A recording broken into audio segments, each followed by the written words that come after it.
What's up, you filthy casuals? Welcome to the Casual Shenanigans Gaming Podcast, a podcast all about the irreverent love of gaming. I'm one of your hosts, Jeremiah, and tonight we are joined by Joel. Hey! Dave. Hey, guys. We will be joined by James in a few minutes, but until he gets here, we're also joined by WeaselZone. Hey, how's it going? It's going really well. How are you? I'm doing great. I got a parrot and a head full of words. What's the parrot's name? His name is Wheatley. Wheatley, like from the Portal games? Yes, exactly, from the Portal games. I didn't come up with the name. It's my wife's bird. But yeah, he's going to be interrupting us all the time, and he's very excited to be here. He'll fit right in with the rest of us then. But yeah, James is currently driving home from work, presumably, so he'll be on here in a couple minutes. But tonight's main topic is going to be the current state of survival games. Now, Weasel, I don't know how you got your start on YouTube, but Dave has the biggest channel out of any of us, and he kind of blew up when DayZ first happened. Oh, wow. That's kind of when we got into survival games, not counting like Minecraft. A lot of people would probably count Minecraft as a survival game, maybe, but it's really kind of a survival light world builder Lego game. But DayZ seemed to have kicked off kind of the modern era of survival games, open world, harsh, uber realistic or uber unrealistic survival games. And we started playing a ton of DayZ. And then, you know, the years go by, the standalone comes out after we hear about it for a year and a half, and it doesn't come out, finally comes out. It's really fun. We play it and it keeps going and keeps going. And during that time, Ark Survival Evolved hits early access. H1Z1 hits early access. Rust hits early access. The Forest hits early access. The Long Dark hits early access. Yeah.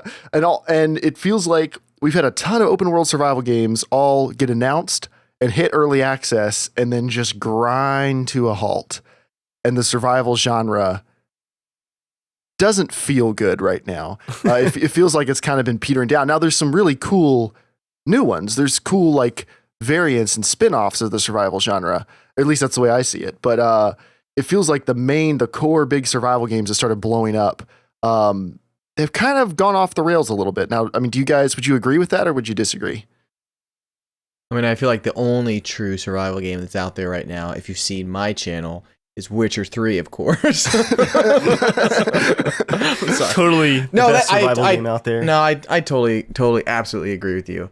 I think there's some, good stuff, but when it comes to survival games that can host a good chunk of players, not just, like a 2-player or 4-player, kind of like even, what's the game that just came out recently? Dying Light. Like, I mean, that's a survival game. I think it's a fantastic game. But, I would put that in a slightly different category than DayZ and Rust and H1Z1 and Ark Survival, because those host, 50 to 80 to 100 people, Or, let's not forget the War Z, guys. Oh, God, I forgot about that. I suppressed that. Did you ever hop on the streaming train for the War Z? Did you stream that, Weasel? Oh, no, I didn't stream it. I did. My very first YouTube video is a War Z tips video, like highly edited. Tips to survive in War Z. Yes, I was really excited for it because it kind of felt like DayZ in a simpler version, like, it's more approachable, more fun. And I was really pumped for that back then until I saw like how hard it fell apart and how little substance there was. But yeah, that's basically my first game. But other than that, I don't necessarily agree with the statement that everything came to a grinding halt. Like you mentioned, like The Long Dark in there, and The Long Dark is a really well, a title that develops really well and is now coming to the story mode. It's kind of finishing up, and it's been fleshed out over the last, I think, 2 years. Mm-hmm. And I've been constantly following it. I'm not big into DayZ. It's never been really my game. Just I'm not hardcore enough for that or so. But I do feel like this is a really good game, as where you have other survival games that came out like Stranded Deep, where that just plain awful, basically, that tried to cash in on the whole survival hype. There was a big hype. Mm-hmm. I mean, everyone heard when the standalone released, I don't know how many copies it sold. An insane amount of copies in its state where zombies could still walk through doors. And everyone was basically, everything was buggy in this thing, but it still released and it sold a ton of copies. And everyone then kind of wanted to cash in on the whole survival game aspect. But, Don't Starve. Don't Starve is a game that came out early. It's not maybe one of the hardcore survival games, but it is a survival game. And I feel it's also like a very well-rounded game that people sometimes forget in that genre. I would use The Long Dark. I guess I should have clarified. I would use that as an example of a good one.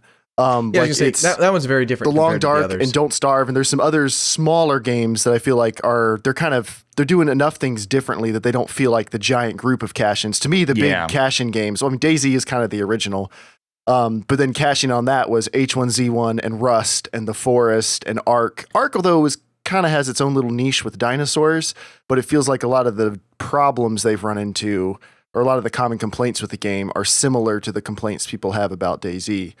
But so out of all those popular games, which ones have you put a lot of time into? Because you're big into Let's Plays, so you probably have played more of them than we have. I put a lot of time in The Long Dark. It's one of my favorite games. I'm not too big into the multiplayer aspect because that is the biggest problem usually these games face is the community. Like the game can be good, but if the community is poisonous, then you don't have a lot of fun with it. I haven't played Ark at all. People have been asking me to do that. It's apparently a great game, but DayZ I couldn't get warm with because it was just very frustrating to find other people to play with. You need to put like a lot of initial start time into that game, and I feel like in a single player environment, I always feel less frustrated because I don't encounter any problems. So yeah, The Long Dark is probably the one that I put the most time in, and everything else trailed off after like 10 plus hours. Rust, I put a lot of time in, and 7 Days to Die. That's pretty much. That's one that I play with friends, only with close friends. I wouldn't play this on a public server; it's too buggy. But if you play with a handful of friends, I think I have like 100 hours in that, and that's a lot of fun too. Now, when you tried to get into DayZ, did you have friends you were trying to play with, or were you trying to get into it on your own? I tried to get in on my own, and then I tried to stream it, which is a bad idea because you get stream sniped. And every time, yeah. I tried to play with friends, but you need a lot of time. You need a lot of time to get into this game to establish yourself. If you just play for 2 hours or so, you're not gonna get very far. You basically can find yourself within an hour or two, and then you might already die. And that's when we were playing a lot of DayZ. That was like our main game for a while. That's kind of how this group came together, was playing Battlefield and DayZ. And I mean, yeah, it was like you said, it's like 3 hours, 3 or 4 nights a week. Like, and the first hour is just everybody trying to meet up, and then there's some new person who doesn't know how to play the game. And of course, the game doesn't teach you how to play the game. So Dave spends most of his time teaching people how to read a map or find a map or, go and then somewhere, do Joel something. with like 100 hours under his belt joins after not playing for a month and is like, what's the button for the inventory? So I think, Jeremiah, that's why our group did so well with DayZ, is because we came right from Battlefield 3 with 8 people who were all playing together all the time already. And it was just like shifting the game over to DayZ. That's why it just worked for us. Just kind of clicked. James. What's James? Up? Hey, James. Hey, James. Meet Weasel. Weasel, James. What's up, Weasel? How's it going? What you like about The Long Dark is it's actually a survival game that works well as a single player game, and you don't have to play with multiplayer. That's interesting because all of the ones we've tried to get into are all multiplayer, and I would say that's what makes or breaks the game, is how good the community is. Because like with DayZ, at first everybody's just trying to survive and meet up and experience this whole cool thing together. And the first couple times you get killed by some bandits, or someone tricks you into thinking they're your friend and then they betray you. Like, it's cool. It's this new groundbreaking experience. And we went on and on and on about how innovative DayZ is. And then as time goes on, everybody's a bandit. Everybody's just trying to kill you. Everybody's trying to grief everybody else. And then the game is just this endless cycle of dying, running, meet some people. Oh, turns out they're bandits. What are the odds? You get killed. Maybe you take one of them out, and then you just or run. In my case, dying, respawning, crawling through the bushes, crawling, looting, prone, crawling, more hiding in the bushes, avoiding all contact with anything else. 5 hours and you're wondering, wait, why am I still playing this? Dave, but it's also I'm immersed. Well, yeah. But it's also the online aspect of the game that makes the game so special. That is where the cool stories come from. Everyone that told me a cool story about DayZ, it always involved other players. Like, we were under fire, and then some people came by, and there was a firefight, and they dragged us out of there. And it's like, you hear this, and it's like, wow, that sounds like such a fun experience. And you can have that kind of experience in a multiplayer game, but you gotta accept to put, let's say, 10 hours, depending on the game, maybe 20 hours to like get in such a situation. Like, you put a lot of grind before you really get like an experience like that. I mean, Well, that's not for everyone, but it definitely isn't. We have between the mod and the standalone, I'd say our group average is probably like 1,000 hours per person in both games. And I can probably count, I'd say it's 10 to 15 of those standout nights where like you can't believe games can do this and you have one of the most incredible experiences and you want to tell everybody about it. But that's maybe like 10 to 15 nights out of a couple hundred, you know? A big part of it is that it has to be like emergent and it has to just happen. Like you can't force an interesting story to happen. It has to just happen on its own. And if the community's not there or the game, is not there, it's not going to happen. I don't know if you guys are familiar with Blue Drake's YouTube channel, but I was watching his Division video and he was talking about proximity voice chat and how in games like DayZ and even just the Division, that can add so much to a game. He met a group with his group in the Division where they decided they were going to take over the server together, but they couldn't group up more than 4.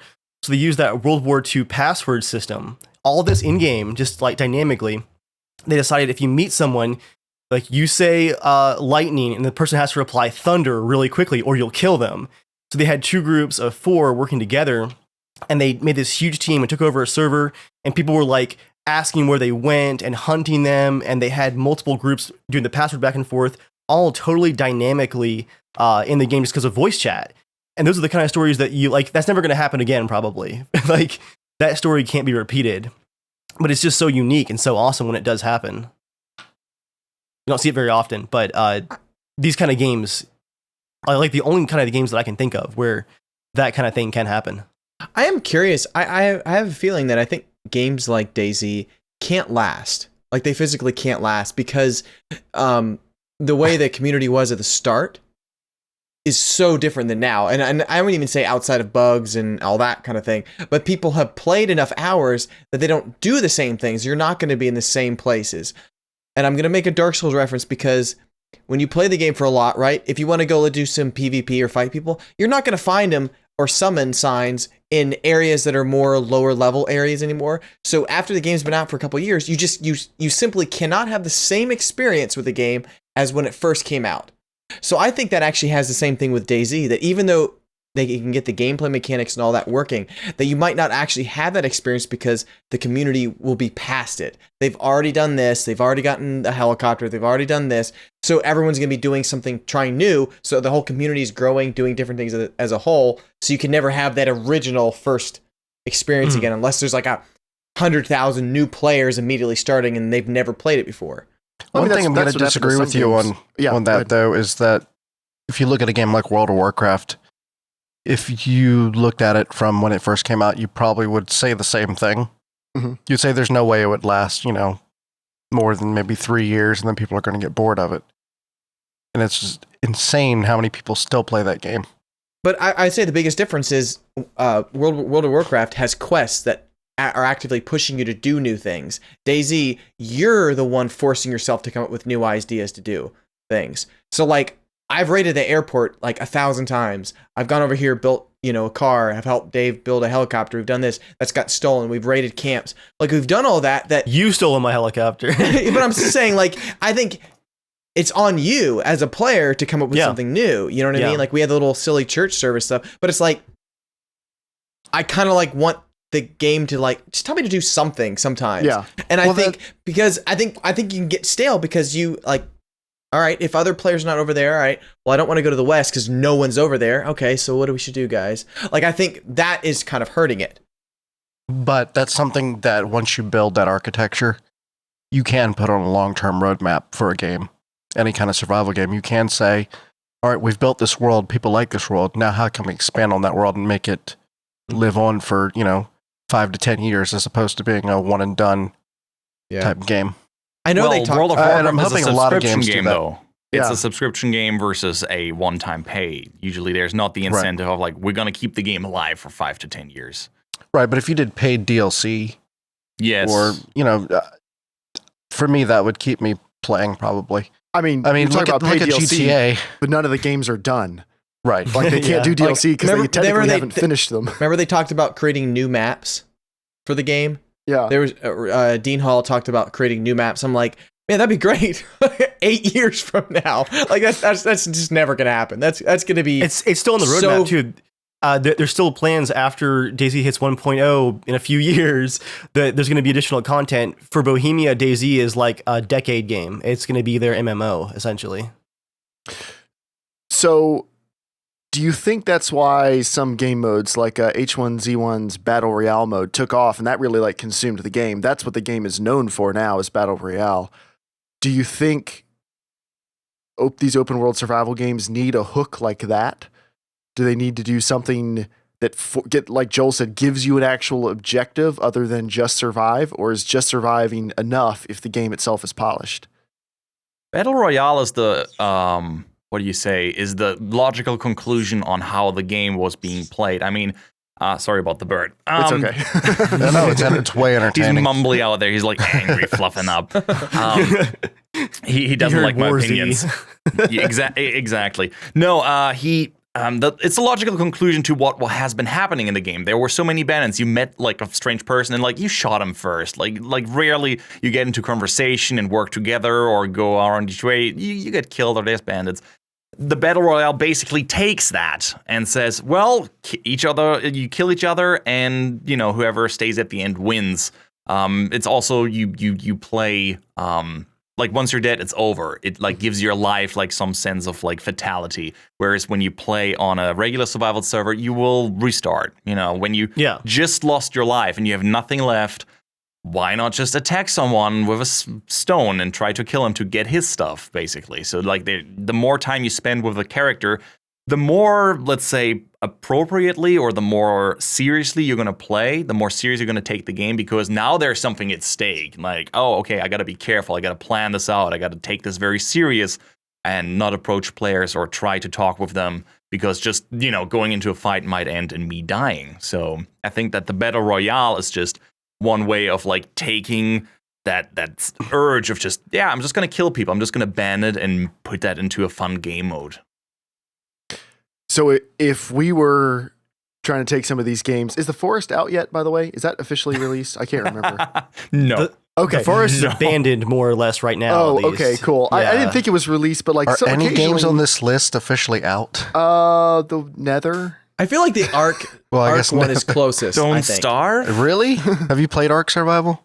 I mean, it's coming out on Xbox One soon. Like, I feel like that's the closest of all of them. Did you play it on Xbox One? Did you see it on Xbox One? Oh my gosh. It looks awful. It looks awful on everything, but I'm just saying it's the closest to coming out. I mean, there's a lot of games that look awful. The Long Dark is very close. The Long Dark is pretty much just going to release their story mode, and hopefully, I mean, I don't know if you're going to be done then, but, you know, at this point, it feels like a very complete game. And then games are almost never done these days. Like, the idea of a game getting innovation and polish for the next 6 months to a year is pretty common. So even if they do release it, I imagine they're not anywhere close to done with it. But if we were going to try to finish, let's say, if we needed to cap DayZ's development and spin it off some way, or Rust or The Forest, what would we do? Just ideas, throw stuff at the wall. How could we fix survival games, given that we've played a lot of them? Everybody's played a lot of them. We've been playing them for years and nothing's come out. One simple fix for DayZ that would actually make me, you know, I'd be more willing to be like, oh, you guys are playing? Yeah, I'll jump in. Is if there was some easy way to somehow spawn somewhat close. Like The Division. Yeah, exactly. Like, I you know, because I even thought of the idea, it'd be awesome if you can spawn with your friends. I mean, directly with them, maybe like 100 feet away. But once you die, you're done for that day. You cannot respawn for another 24 hours. Because honestly, every time I play DayZ, like if I die or if I'm playing for a couple hours and I die, I'm like, all right, that was enough for me. Good night, guys. Like, I don't usually redo the process again. But then everyone's gonna be so freaked out. Immediately you're gonna shoot no matter what, because you don't want to die and lose your character for one day. So, but I just think if they could come up with some way of spawning close to your friends, it'd be really nice. Like, I would honestly rather have more other people coming and fighting. Because even when you kill some people, it's like, oh, their buddy's gonna come. Yeah, well, if they're on the west side, it's gonna be like a good 45 minutes. So, you know what I mean? I wouldn't mind knowing, okay, crap, we have about 10 minutes. We got to get out of here. Again, like The Division. Totally fine. Yeah. In The Division, if you wipe a group of rogues or something in the dark zone, you know you have 2 minutes probably to grab loot and get out of the area, because if they want to get back to you, they will be back there within about 2 or 3 minutes. So it's like that idea, but on a small scale. And actually, I wanted to just bring up real quick, Joel, both of those are actually on the roadmap somewhere, like a regional spawning system where if you all start a new character at the same time, you can spawn in the same region. And then also, they're talking about a third difficulty character you can do, where when you die, you can't respawn for 24 hours on that like network of servers. That's cool. Which is cool. Why do you always smile when he says roadmap? Why do I always smile? Yeah. Because the DayZ roadmap is like, it's like the ancient scrolls that they passed out. It is. The priests are like, but the scrolls like say it will scrolls. be. Once a week I pull them out and pour over them. But the scrolls say we'll get this. And I'm like, well, the scroll, I face the east and then I try to decipher. Since it has no like actual due date on it, to me it's like, oh, that's great. But every video that comes out, it's like, hey guys, look, we made progress. But hold a second. It's like progress as in you added a couple things and it's all broken again. I'm like, no, I'm excited. I hope they add that. Because, I mean, if we could all go, all right, let's all spawn in Cherno. It takes like 5 minutes to find each other in Cherno. It's super easy. You know what I mean? But I feel like that's not so crazy to like going spawn completely random, spend an hour and a half. I think, honestly, they might need to do that just to even resave the game if they come back. Because that will kind of go, oh, crap, we can play with friends? Like, we can actually join together in a group easily, you know? I think that would be really cool and refreshing for the game. I think... I think... yeah, go ahead. That would work pretty well for DayZ, like a region or a city that you could spawn in. I think Division actually went too far in the other direction, at least in the beta where the dark zone was so small where like if you got into a fight anywhere besides the far side of the dark zone area, the other members of the group that you were killing were going to be back in like a minute tops. Like it was way too close as far as respawning went. Come on, it's not as bad as like Battlefront. We're like 10 seconds later I can spawn right behind you again. Yeah, I mean, it's fast combat though. I mean, it's not like that's let's all be really game. quiet. But yeah, I don't know. I mean, like even for the fast combat, it was too close for the spawns in the Division beta. Way too close. It'll be interesting to see when the full game comes out. But I don't know. I love playing DayZ, and I don't want to take away some of the cool moments they had on it. But you got to realize, I mean, like playing the same kind of format for a long period of time. Like once you've done it so many times, does that not get old to you though, Dave? Yes, that's why like, we don't play it that much anymore. like, you know what I mean? Like, does it not get old taking 3 hours to collect all your gear and then to finally be able to do anything? Like, if those 3 hours were jam-packed with not just fighting, but like it was every town you could go, holy crap, there could be 5 guys. That's how it started. That's how the game was. It was like, oh my gosh, there could be anybody around a corner. Now it's Dave says there could be running around the corner when we all know 99% there's probably nobody. And well, that's one of the reasons that I'm not playing a whole lot right now is because I want there to be a thicker player density because for me, I'm always paranoid. Yeah. But I'd like that paranoia to actually be backed up by reality occasionally. Yeah, exactly. Like, I think that would be really cool if I knew that, oh crap, 50-50 chance there's going to always be some people here. Like, I think once they get their numbers back up, if they can get it to 150 like they said they were going to do it, and that was consistent and the game worked well, I'd be like, crap, all right, let's play it. There could be people all over the place. That'd be cool. I mean, that's just one problem in the game, though. Mm-hmm. Yeah. I mean, it's still so severely broken. Like, when we hop in servers and we don't know if there's going to be loot in houses. Yeah, a game needs to be finished first. I mean, sometimes there's zombies, sometimes you literally do not find one on the entire map for, like, the couple hours you play. Well, right. That's because they've turned them off. That's the thing that many survival games need to fix. They need to be more polished when they come out. They get a lot of hype. Pretty much, I'm going to say like 9 out of 10 games. I mean, maybe not that many, but 4 out of 5, yeah, why not? 4 out of 5 games, they get a lot of hype. Everyone's excited, and then we realize, oh, it's not done at all. Now we have to wait a year. I mean, The Forest... very limited. It's nice that they added stuff, but it was not done. DayZ was not done. I mean, compared to the mod, it was absolutely nowhere done. No. The Long Dark had to do a lot of things. Trinity was a joke. They basically redid the game. I haven't seen a survival game come out and we feel like, oh man, this is it. This is great. I guess part of that is because you have that player base, and as a developer, you don't exactly know what is going to happen to the game, how are people going to play it. But on the other hand, there's just some things where it's like, they got to stop throwing out unfinished games. And I'm kind of done with that. If a survival game is not finished, I'm not touching it anymore. I mean, not finished, completely finished. I understand that there is a system to early access, but early access has been an excuse for many survival games. They're just like, well, I mean, this is our idea, and survival is not a new idea anymore. It's basically just a different setting. And, well, let us know what you think, and maybe we'll finish it up or not. It's been a little bit frustrating recently. I mean, you look at a game like Nether. They were they beta or early access when we all jumped in? I forgot the Nether. Yeah. I mean, they almost mean the same things nowadays. I mean, it had a little promise. Like the atmosphere was really cool. Yeah. I liked being in a big city. But then they were just kind of like, all right, we're done. Like you guys you can still walk through items. I mean, you're walking through tables and piles of trash like it's not there. And then, people are hacking. And it's just like, you just went from beta to, release with literally not making any changes.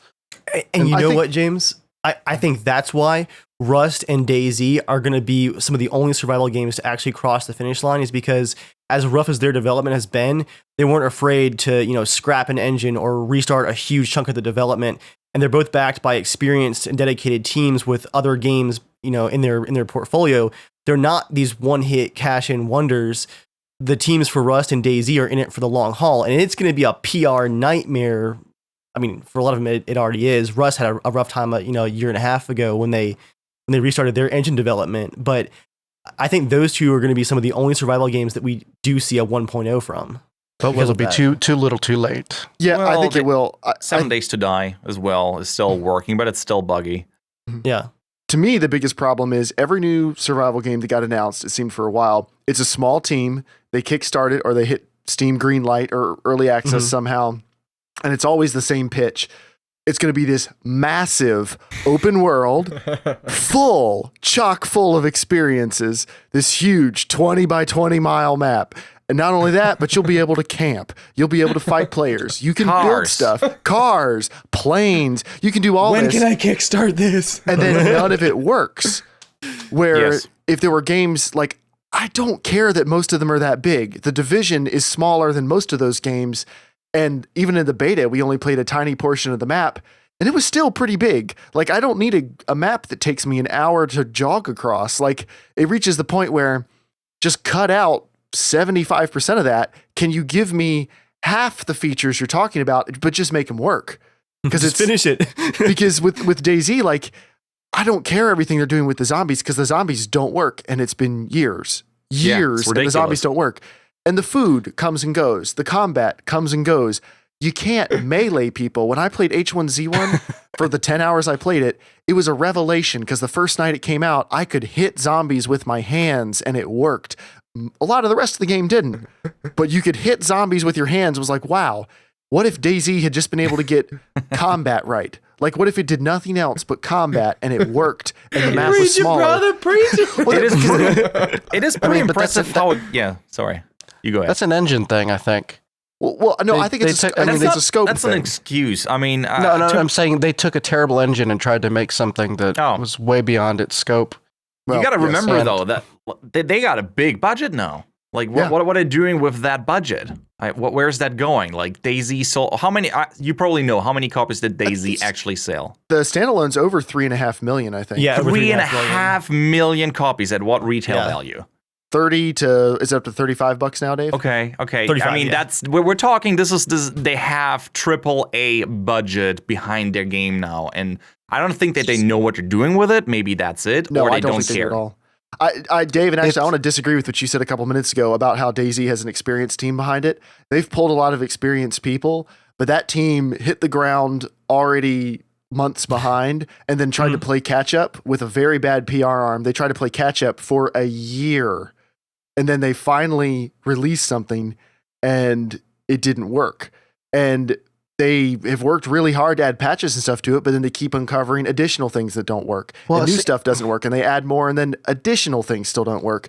And it really, I don't have a lot of faith in the DayZ development team, not because I think they're incompetent, but because I think this project was kind of set up to fail from the start because it was trying to capitalize on a surprise runaway hit.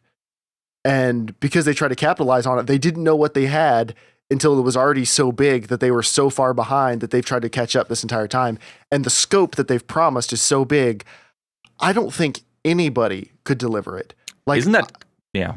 I don't think Rockstar could deliver that game. Well, to me, it's like buying a beater car and then trying to dumping money into it to make it a really good car while driving it. Yeah, exactly. In reality, you should have just invested in the newer car to begin with. That's a really good analogy.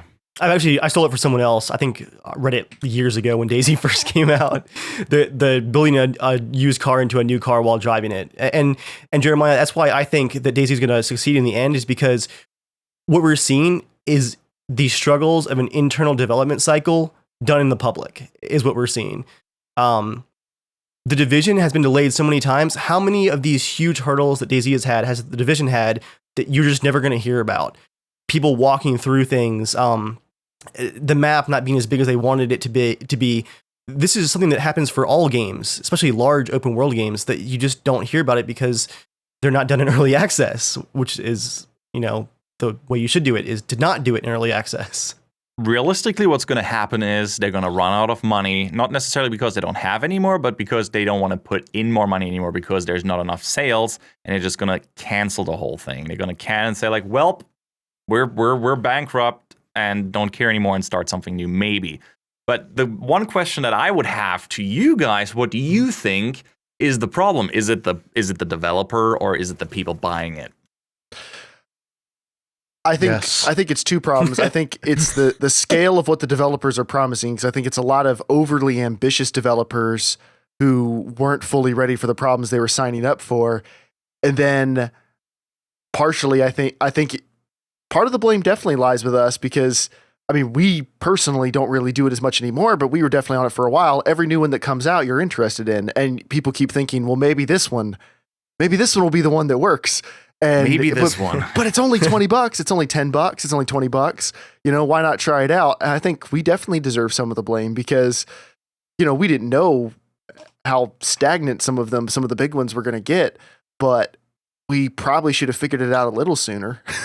To me, H1Z1 was the biggest letdown because it was the one with Sony Online Entertainment. Yeah, Sony Online Entertainment. It's a seasoned team that's good at hosting, large multiplayer maps, and they came in with this pretty decent marketing campaign. It's coming out soon.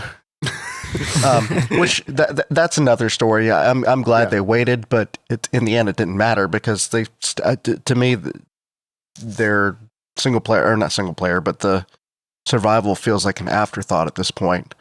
Yeah. But with the very polished presentations they did of, streaming themselves, building the game and showing new features, like it really felt like this might be the game that runs well enough to where we could all jump in and enjoy it, and it just was not there. And if they weren't going to do it, I just don't think anybody else is. The only group I say that could probably do something had to be someone like Rockstar that can handle that kind of a scale. The thing is, and I've said this before, even if DayZ is never finished, and honestly, I think they might run out of money before the game is ever at the point where they can deliver on what they've promised, just because the development has been plagued with so many issues. So, and I understand that it's been plagued with so many issues. Some of them are their fault and some of them aren't, so I'm not putting all the blame on the developers, but honestly, I think they might run out of money and just have to hastily patch the game up at some point and it won't be worth it anymore. But even if that happens, I got so much time out of it that I did enjoy. Like, even though it was buggy and messy and everything else, for what it did, it still was pretty innovative, and I still got hundreds and hundreds of hours. Some of the best gaming stories that we have as a group came from DayZ, yeah. But that definitely has not happened with the ones that came after it, because we've kind of wisened up to it a little bit. But, even if it never comes out, I think I think DayZ's glory days are already behind it. Like, I don't think it's ever going to be as good as it was. I don't think it's ever going to have the player base it used to. I don't think it's ever going to be on streams as much as it used to when it was like the front page of Twitch, it seemed like, was all DayZ.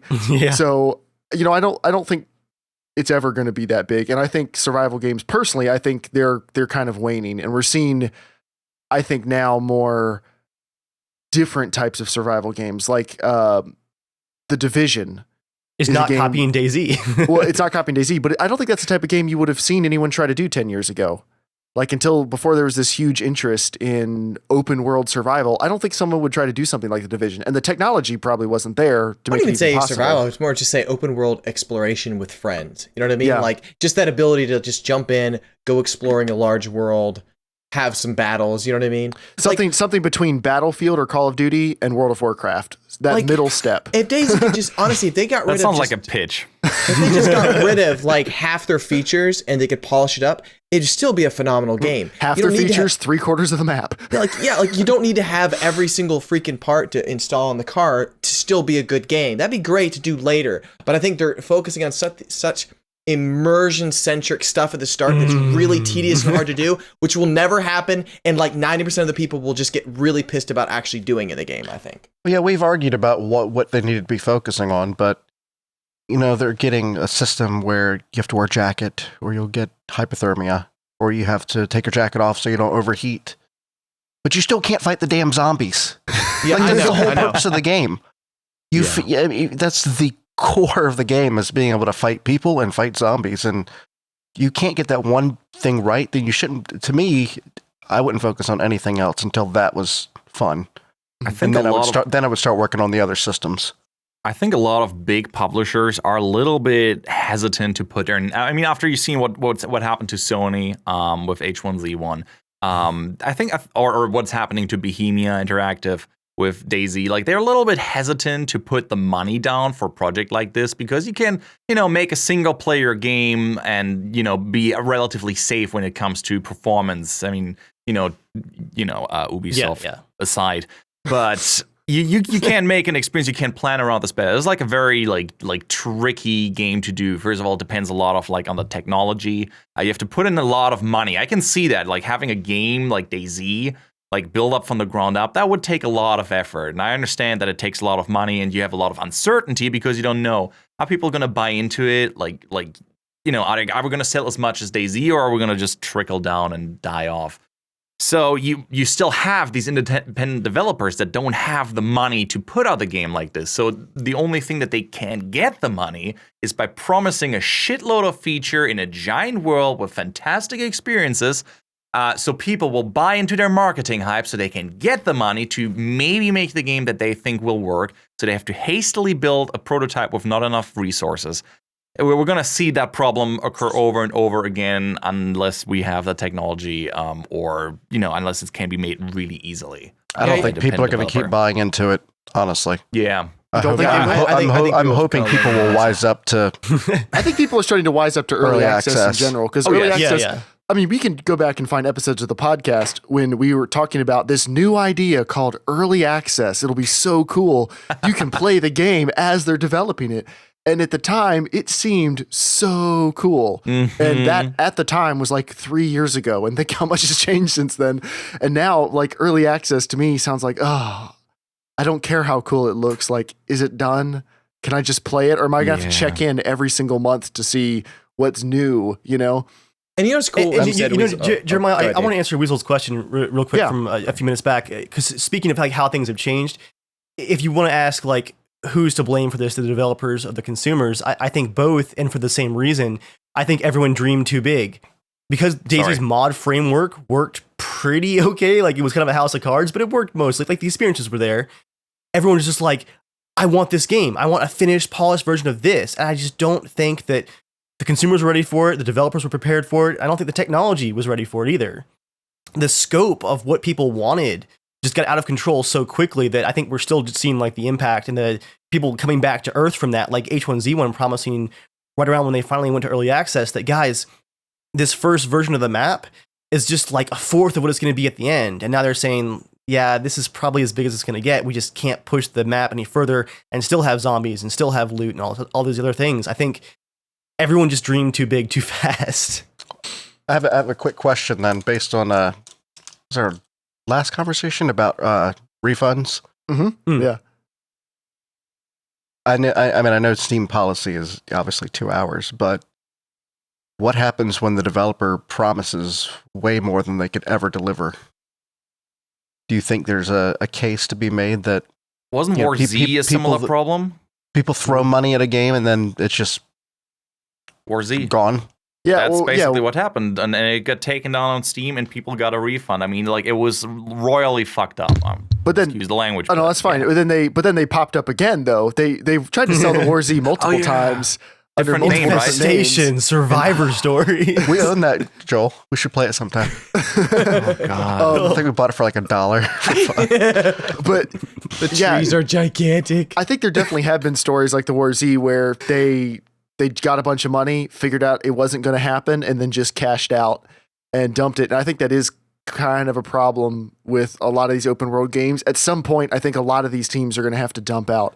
I mean, at what point are you going to start seeing class action lawsuits for games not being made that get kickstarted or get funded through early access? It's at some point, someone's going to try to file a lawsuit against that. There are class action lawsuits for various Kickstarter things. With games that you can play, I think it's harder to say because, like, I don't they think also have tons of clauses in there, though. Well, I mean, like, we all skip over the accept and agree, but it says, you know, if this game is not finished, we don't owe you jack squat. Yeah, but at the same time, I don't think we can make a case like we couldn't be a part of any class action lawsuit for DayZ because, like, yeah, I hated every one of the 1,000 hours I played. I want my money back. It's like, no, like you know, if you played it, like everybody played it, millions of us played it. It doesn't matter if they never finish it. We all played it. We all got time out of it.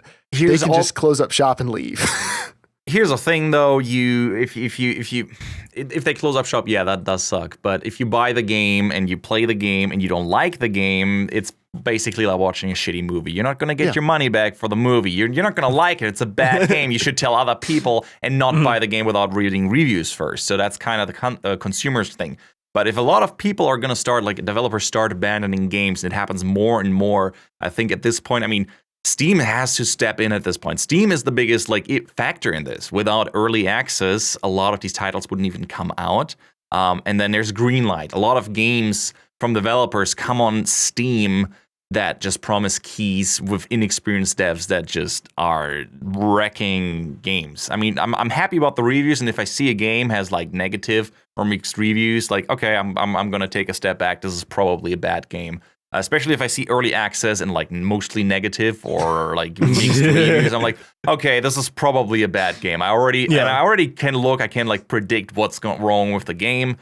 But I think Steam has to step in at a certain point because they allow this to happen. I mean, they enable the early access, and in the end, it's their reputation as well. Well, not only do they enable it, they promote it. I mean, I spend so much time on Steam seeing a game like, oh, that looks interesting. Oh, early access.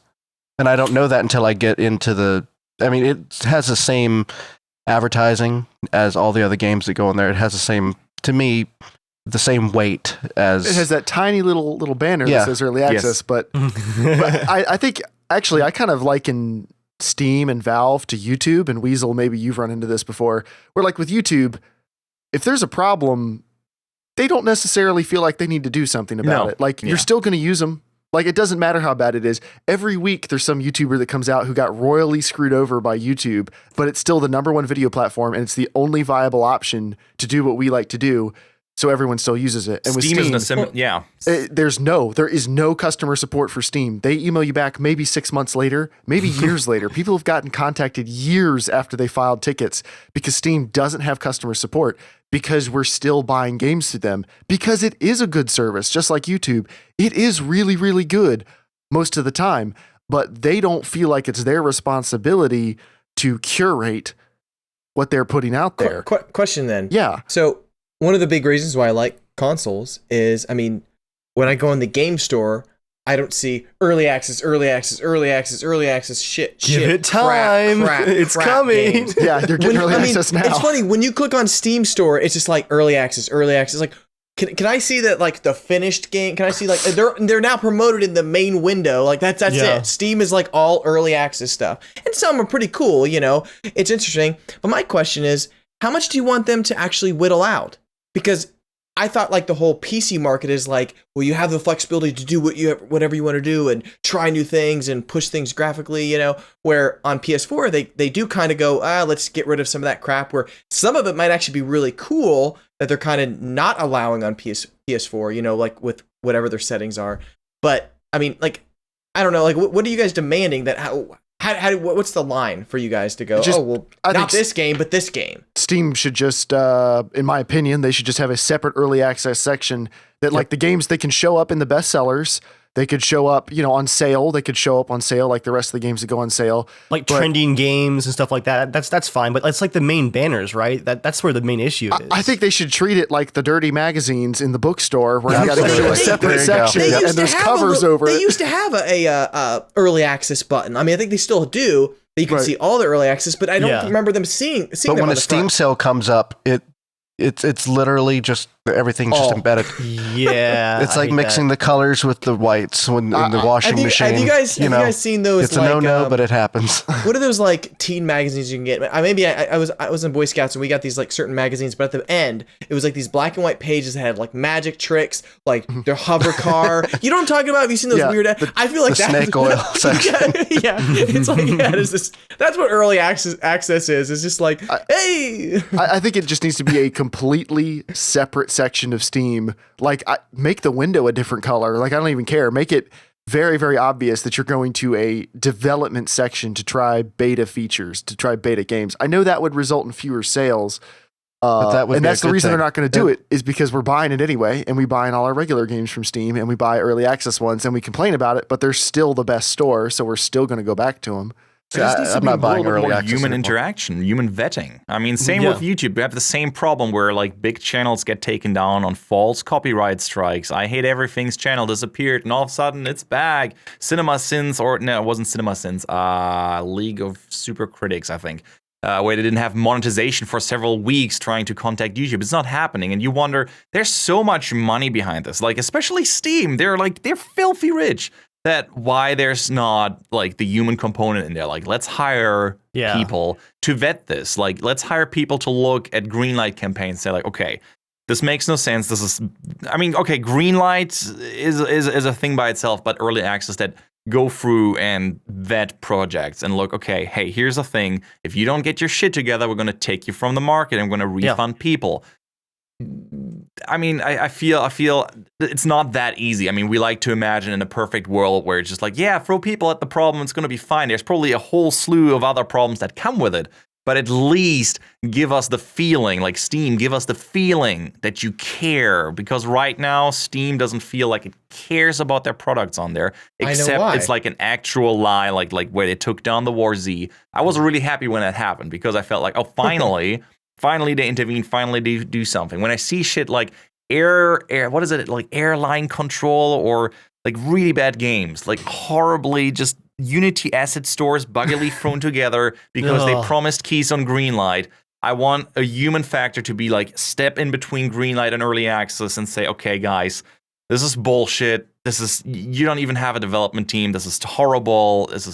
But it doesn't happen. I mean, maybe that's Gabe Newell's fantastic vision of the future where the herd is apparently able to make conscious and good decisions about games, which it just can't. Because if you promise them gold, is working on Half-Life.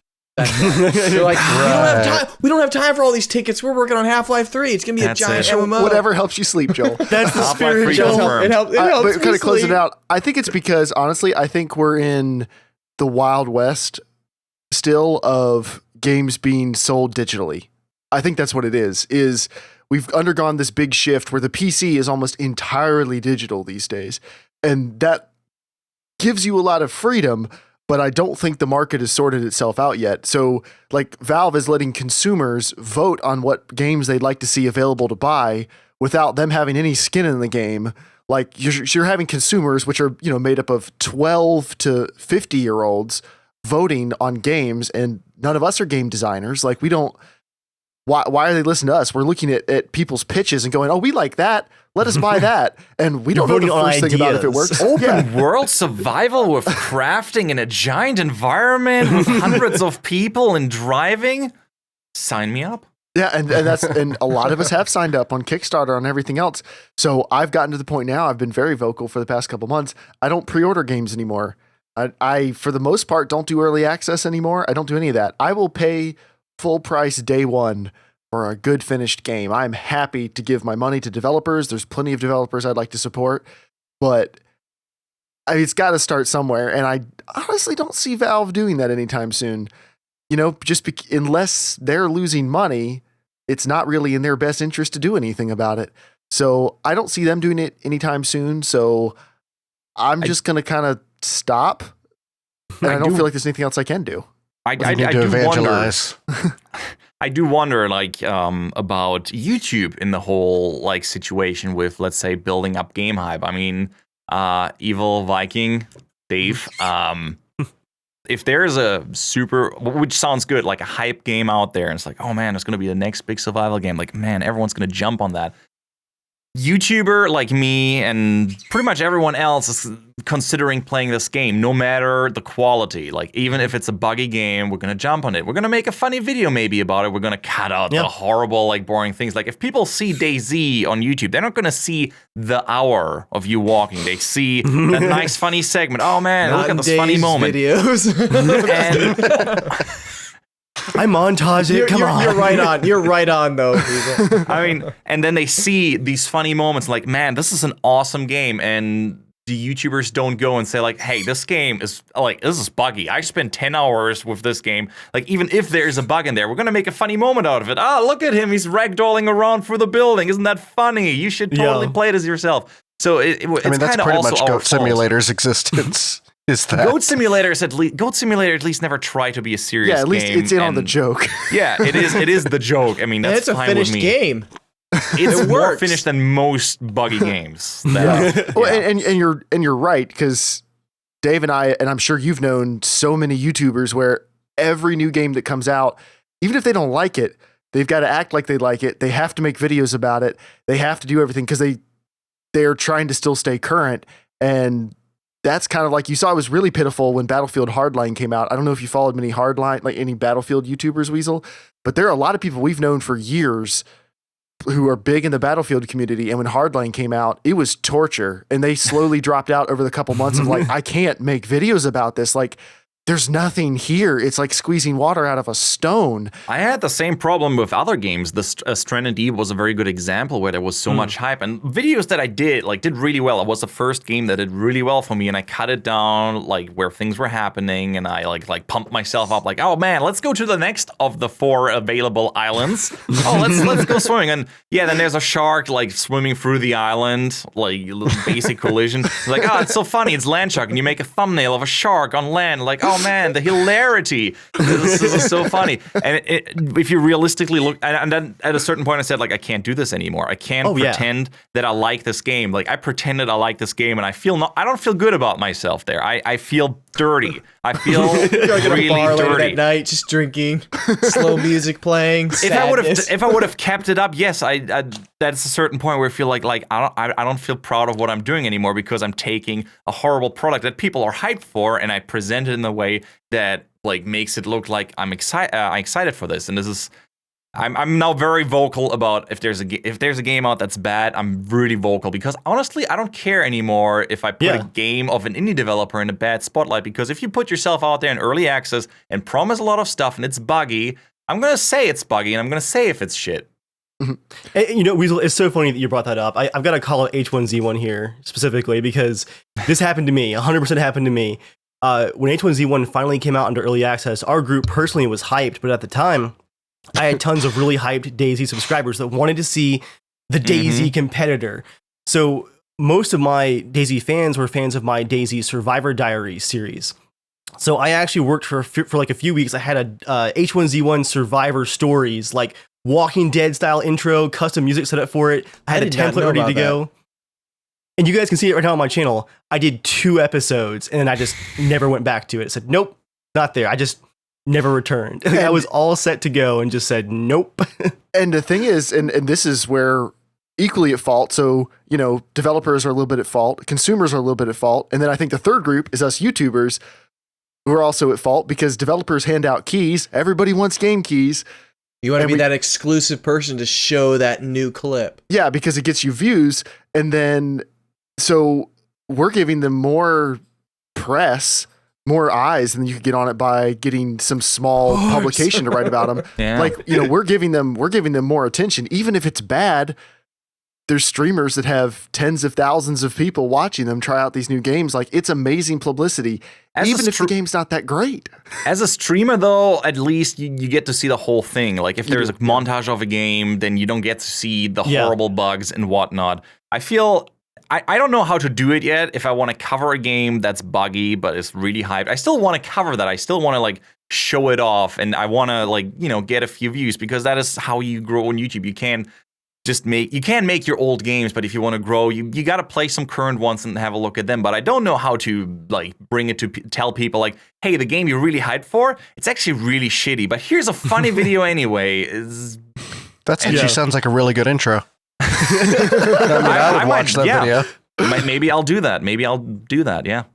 I would appreciate that opinion. I think it's almost like, besides being hyped a little bit, like as just a player, you want that game to be good. You want to like it. Content off of it, like, and you want to like it. It's a double-edged sword. Like, you want to like it as a player and as a content producer. You want it to be good. I think that's true of gaming journalism as a whole, where gaming journalism, let's be honest, has way less integrity. I mean, a lot of journalism doesn't have a lot of integrity, at least on the internet. But gaming journalism, it feels like, in an innocent way, doesn't have a lot of integrity, because there's so many gamers who are previewing these games and writing about them, and they want to be so excited about them. You have sites that are taking tens of millions or hundreds of millions of hits per month, getting super pumped up about games and giving tons and tons of basically free publicity when they're talking about how excited they are and how cool it is.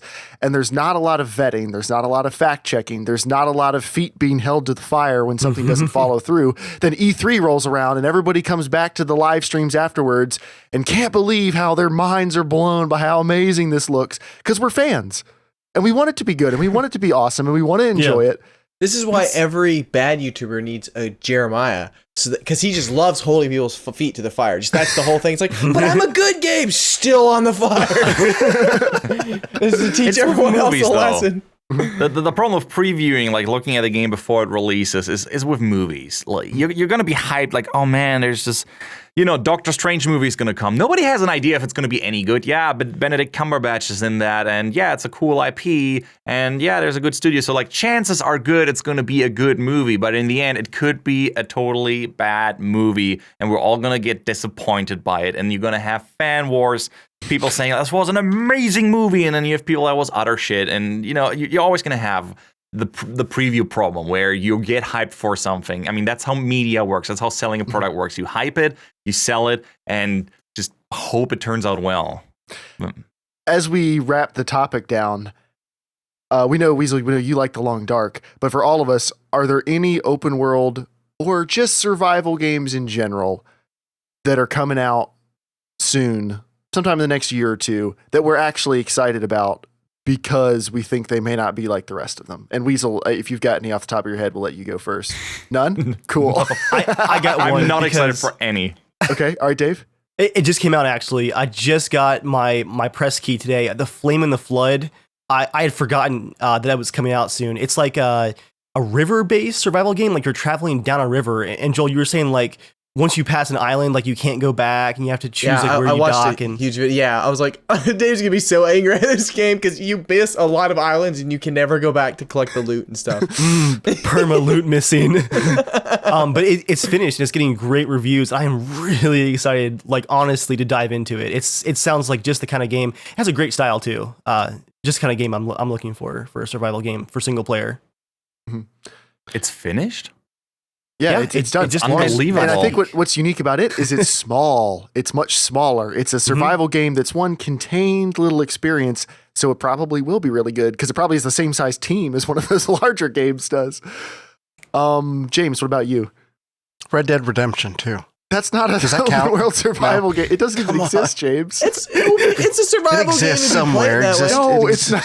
All now right. Joel's going to say Half-Life 3, best survival game 2019. Fallout MMO. Come on. I'd say for me, The Division. I mean, I guess that's a little bit of an obvious one. I really like that they've taken kind of the Gears of War / Mass Effect third world cover-based RPG-ish shooter, and they're kind of bringing it into a multiplayer aspect. But I like that that's it. Like, they're not trying to then add a whole bunch of layers on top of that, as far as we know. They're taking this existing idea and then just pushing the boundary a little bit, and it feels really good so far. And that's why I'm excited, is because it gives me a little bit of the stuff I like about DayZ, but it's familiar enough and it feels enough like a game that I actually think there might be some meat there after 40 or 50 hours. And we'll see. I could be very wrong, but I am actually very excited about The Division because I think they could have been way more ambitious. I bet at some point, like if this was an early access Steam game, they'd be promising the entire island of Manhattan, and then the DLC would be all of Brooklyn and, you know, all of the Bronx, and then there'd be like the New Jersey expansion, which is where all the zombies are or something. Like if it was an early access game, that's what they'd be promising. But this massive studio went, nope, lower Manhattan. That's it. This is our map. We're doing these couple different type of game modes, these couple different types of missions in these slightly varied locations here. This is it. This is the game. And 300 consecutive players, deep settlement, home-based crafting system, weapon modifications for hours. Oh, yes. And there is some depth, and maybe some of it will fall on its face, but I think it's a really big studio. So it's like the Sony Online Entertainment type thing. It's a big publisher, big developer, but it's not that different. Is it persistent though? A lot of it's instanced. So it's persistent as long as you're there, but there's nothing you can really do permanent in the world as far as we know. Now they've kind of kept a lot of that under wraps, but as far as we know, like if you're in the dark zone, you as the player, all you can do is affect where the loot is, where the players are, and what's going on. We don't know if they're doing giant, big dynamic world events or anything like that. It's just, I mean, I think they'll have something like that, but I think it's more of just like walk through a door and you're now in multiplayer. You don't have to jump back to a menu and everything. But survival though? Is this a survival It's not game? survival at all. It's not survival. You don't think so? No, not at all. I think it counts. Is Gears of War Sounds like a survival multiplayer game, but No, like a Gears multiplayer of- shooter. Gears of War Is Minecraft survival? It can be if you wanted to. No, for me, what's survival about The Division is just the multiplayer aspect. I think counts as a survival game because there are objectives you can do where if you die, you lose your progress, and I mean, you don't lose all of your progress. Like you don't completely lose your character, but It's a very light sense of survival. It's very But light I survival. can No, actually answer this absolutely. Yeah, but question. it's Left 4 different than Dead like survival. Destiny, where you run around the map and see each other, but can't kill each other. I can actually answer this definitively with a very brief clip from my news segment right here. The base game has very light survival elements, more of just like a little extra thing you can do. There'll be a second paid DLC expansion that's actually called Survival this summer, which will add a hardcore survival mode to the game. Oh, So okay. light elements in the base game, DLC for the true DayZ-ish survival mode. That is interesting. That is like Fallout when it releases. They're going to release, I think, an update like a survival difficulty. I mean, that is an interesting concept of like having a fun game, and then like, you know what? Now we try to add some survival to it. That's a nice approach. Like have a finished game that works and is fun, and then like, hey, maybe you'd like that. Hey, that makes sense. and that's kind of where I was going to end up with that is I like it because it is survival light. I don't want survival hardcore. I've played a lot of survival hardcore in the past couple of years, and all of it's too hardcore and not enough game. So like I'm totally cool with very light survival. And then if that's really good, maybe the next one, maybe they push it a little bit farther. But if the Division does well, you can only assume there's going to be ripoffs of that coming. But it is what it is. That's the gaming industry. But thank you, Weasel, for coming out for our topic tonight. Yeah, man. Thank you for having me. Hey, thanks so much. If any of our listeners have not checked you out before, can you give like a brief 30-second what do you do? And we're going to put links to your channel and everything in the description of the podcast, but Sure. I do funny gaming moments and unboxings and other weird formats on my channel, like Weasel buys weird shit and reviews it. And you just should drop by, but mostly I'm a gaming channel with funny moments and survival games like I talked about. And I have a bird. It's always a good argument. That's your hook. I mean, I haven't seen any other gaming channels that have a bird prominently featured on them. So he's in your header, so he's part of the channel. Yes. I mean, that's people love him. It's there. It's basically the Wheatley zone, not anymore the Weasel zone. So, well, thank you very much for coming out, and thank you for talking with us this evening. Thank you. Have a great remainder of the podcast. Thank you. See you, man. You have a great remainder of the night or day, wherever you're at. Night. I'm on the East Coast. Yeah, he's in our time zone. All right, stream. We'll be back in just a minute. Okay, it is now time for the news. News time. Dave, what do you have for us this evening? I'm talking about Fallout 4 survival mode, appropriately enough. I've been delaying this, and it just kind of lined up this week, and I was like, yeah, tonight's the night. In an upcoming free update to Fallout 4, they're going to add a survival mode. And a lot of it is exactly what I was hoping. I loved the hardcore mode in New Vegas. That's all I played. You can't fast travel, which I do only when I'm gathering supplies anyway. Ammo has weight. Enemies don't show up on your compass. You can get diseases and fatigue and sickness. Limbs are crippled easier. Enemies don't respawn as often. Damage for you and enemies is higher, so combat is like faster paced and more dangerous. Do they fix the way that broken limbs work? Like right now, if you break something, you just stim pack it. It's unbroken. Crippled limbs will no longer auto heal after combat and will remain crippled until healed by a stim pack. So, I still have 600 it's like Rick and Morty. packs. You can just stick the magic juice in your legs and just fix them. I'm trying to remember in New Vegas. I think you couldn't use a stim pack for a limb that was crippled. Yeah, I think you had to go to a doctor or something in the game. Yeah. Now, all of this sounds fantastic to me. It sounds a lot like Stalker. The ammo weight, the damage, the danger, lack of fast travel. I love Stalker. Are you actually going to do this though, Dave? Because, I mean, with all your crafting stuff, how are you going to carry all this stuff? I would toggle back and forth. Like, if I'm like He's going to have 2 characters. I'd go survival. If I'm crafting, I'd just not care. But this is actually where I draw the line. Like I said, I loved the Stalker series. It sounds just like it. Where I draw the line, though, is what they've done to save games. You can't manually or quick save. You have to find a bed and sleep to save your game for at least an hour. And the reason that all this damage and weight and all worked in Stalker is because there was a quick save. I love brutal single player games like this, but only when there's a way to come back from that. Even in Dark Souls, you've got bonfires, you've got checkpoints, right? Well, bonfire is essentially sleeping in a bed. I think that's a great idea for that. I'm not saying it's the worst thing in the world. You cannot handle losing your crap in the game. You know what would be good for though? If they would add like a backpack and a sleeping bag. Stalker had that in a mod and it was fantastic, where you could just put a bedroll down wherever. But my problem is, like, if I die 5 minutes into a fight, I'm just going to reload and go through the same 5 minutes of fighting again. Like, it's just wasting your time. I don't like the quick saving being taken away. It's a single player game. Don't mess with my saves, is my opinion. But other than that, I'm looking forward to it. Hardcore is just for some people. If you're casual, don't worry about it. Do you beat New Vegas in hardcore mode, Joel? No? Oh. Bitch! Joel did 100% the map. Nicely done. I 100% in New Vegas in hardcore mode the entire time. Okay. That's it. I have nothing I can say to that. That's right. I'm glad that you're proud of yourself, but I cannot speak to anything you just said. So I'll move on to my news item. Do it. Okay, so we teased a couple weeks ago that Microsoft has been teasing that there was Microsoft had said they were going to be having some new Xbox and Windows platform information coming out soon. And what I'd said was I hoped that they were going to be doing some more cross-platform stuff.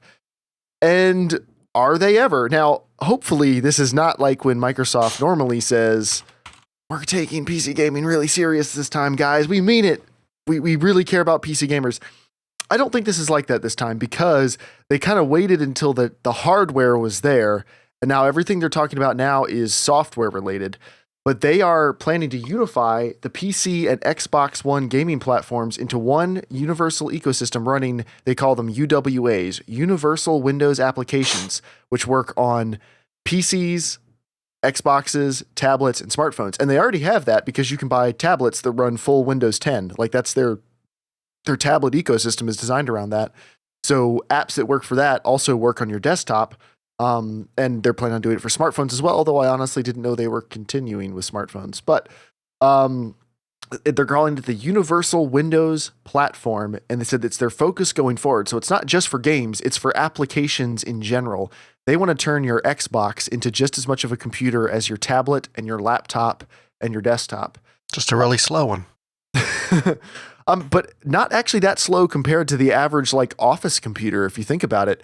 Yeah. An Xbox One would actually become let's just say pie in the sky, if you could install full featured Windows 10 on it, if they get it to that point, then that would be like the go-to recommendation for a cheap, small computer for family members, like 500 gig hard drive, octo-core processor with a built-in graphics chip, 8 gigs of RAM. Like, that's actually like a pretty decent desktop computer that you can buy refurbed for $175 these days. Like, yeah, it's kind of hard to beat that. Maybe the next potato masher will be an Xbox. It works better in PC mode than it does in the console mode. Now, but it says their plan is to shift their entire development model towards universal applications that run across PCs and consoles, any machine that's compatible with the universal Windows platform.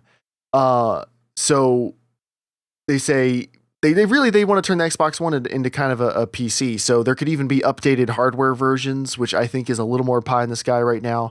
But what it definitely means is that they are going to start bringing over more games onto both platforms. And they said there's more Xbox games in development than there ever have been before.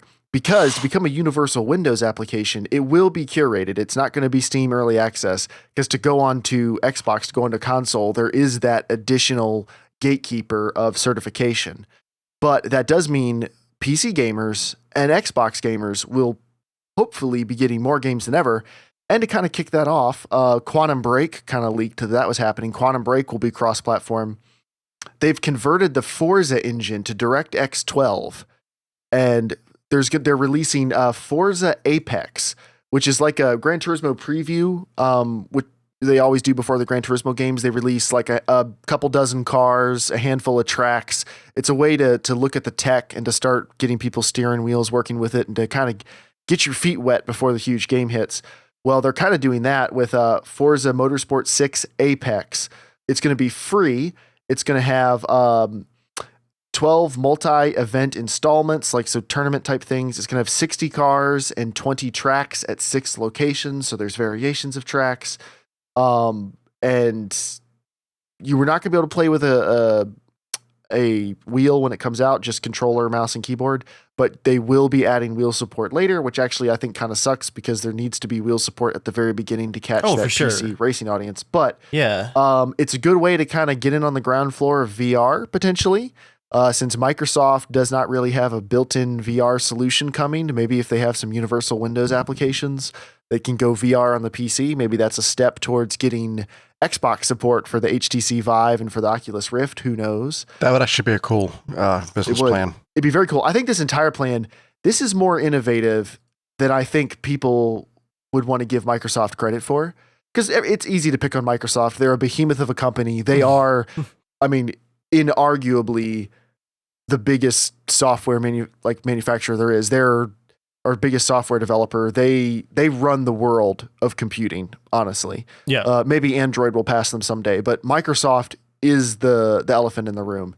And because of that, people like to rag on them. Everyone likes to rag on whoever's on top. But this is pretty cool. I'm curious. I like to rag on the people on the bottom too. I don't mind. Well, that's James is like, anybody I can reach, just grabbing them as they go past, just beating them down. But what do you guys think about this? I think it's fantastic. I think that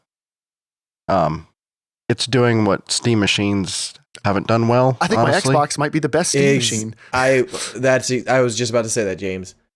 Is because what I like the most about this is not going to be they're not going to turn the Xbox One into just a PC where it's like, hey guys, can you run a game? Good luck. They're going to make sure it still has the same specs, and they'll go, hey, the game is going to run on it. I know there's crappy games that run bad on Xbox One, same as PS4, but I'm saying there's still like a level of, hey, you're going to pop the disc in and it's still going to play on this, where PC's like, I don't really, it says a GTX 770, but does it really mean it? Oh, what about RAM? It'll start with the Xbox One standards and then go from there. Exactly, yeah. And so if they go to, hey, get the Xbox One, maybe the Xbox One 3 or the Xbox whatever 720, whatever they do the next one, and you can still play between them, that'd be awesome to be able to go, all right, yeah, I kind of really do want to get a 4K gaming. Sure, I'll buy the next Xbox One. But if you don't really care about it, you still got the Xbox One and it still runs other games for the next couple good long years. Well, yeah, or if they do cross-buy, that would be amazing. I really wish PS4 had a lot of cross-buy. I mean, I would love that. I'm got The Division. I'm gonna be playing with Joy. We had a blast playing the game. But I'm like, man, it'd be awesome if that my copy I could just jump right onto PC, continue where I'm at, and play there. That would be awesome. Yeah, cross buy and then cross save. Cross save would have to be a big component, because sometimes you do, like Dave likes to just go chill on the couch, and he doesn't necessarily want to set up his headphones and stuff. He plays on his PS4. It's very rare, but most of the time he wants that 1440p. I paid for this graphics card. I want this experience. It would be nice to be able to jump between the two, and I think the console that can get that working is going to open up a new market, especially if someone could get Valve on board or form a partnership with Valve to where it's not a stupid Steam machine, but it's an established format. I think that'd be the game changer.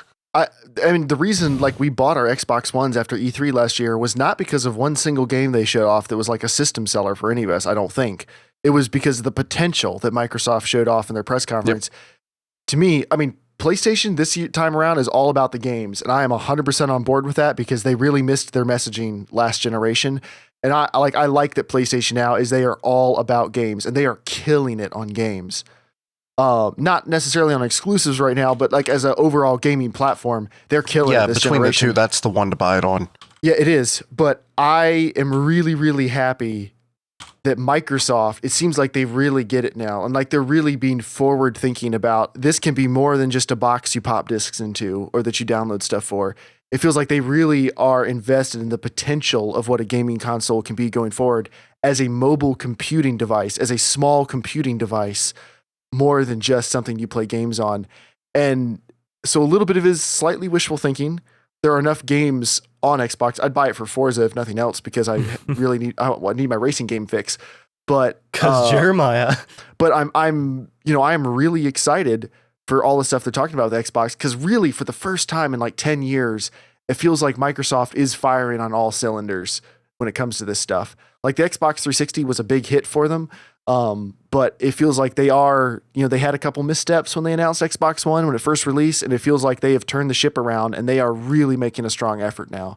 Well, I think it's across the board for them though. I think I said this, I don't know if it was last one or the one before that Microsoft as a company has kind of changed their strategy. Again, giving out Windows as a free upgrade is different than what they've done in the past. You'd spend well over $100 to get an upgrade and to get just a standalone. I don't even remember what the price was. I haven't bought Windows at full price in so long. Yeah. Well, no, they and that's working for them. Everybody gives them crap because nobody wants Windows 10 popping up all the time, going, please update me, please let me install. Everyone likes to make fun of that, but it's working. Every time they release stats, it's like more people are adopting this OS than any other. It's the most secure, it's the safest, it's the most up to date, because by giving it away, people are actually moving over to it. They are accomplishing what they're setting out to do with it. I think if it was any other company, people would give them a lot more credit. If any other company was hitting this hard right now, people would be just gushing about all the cool. Think about everything Microsoft's trying to do with the Xbox One.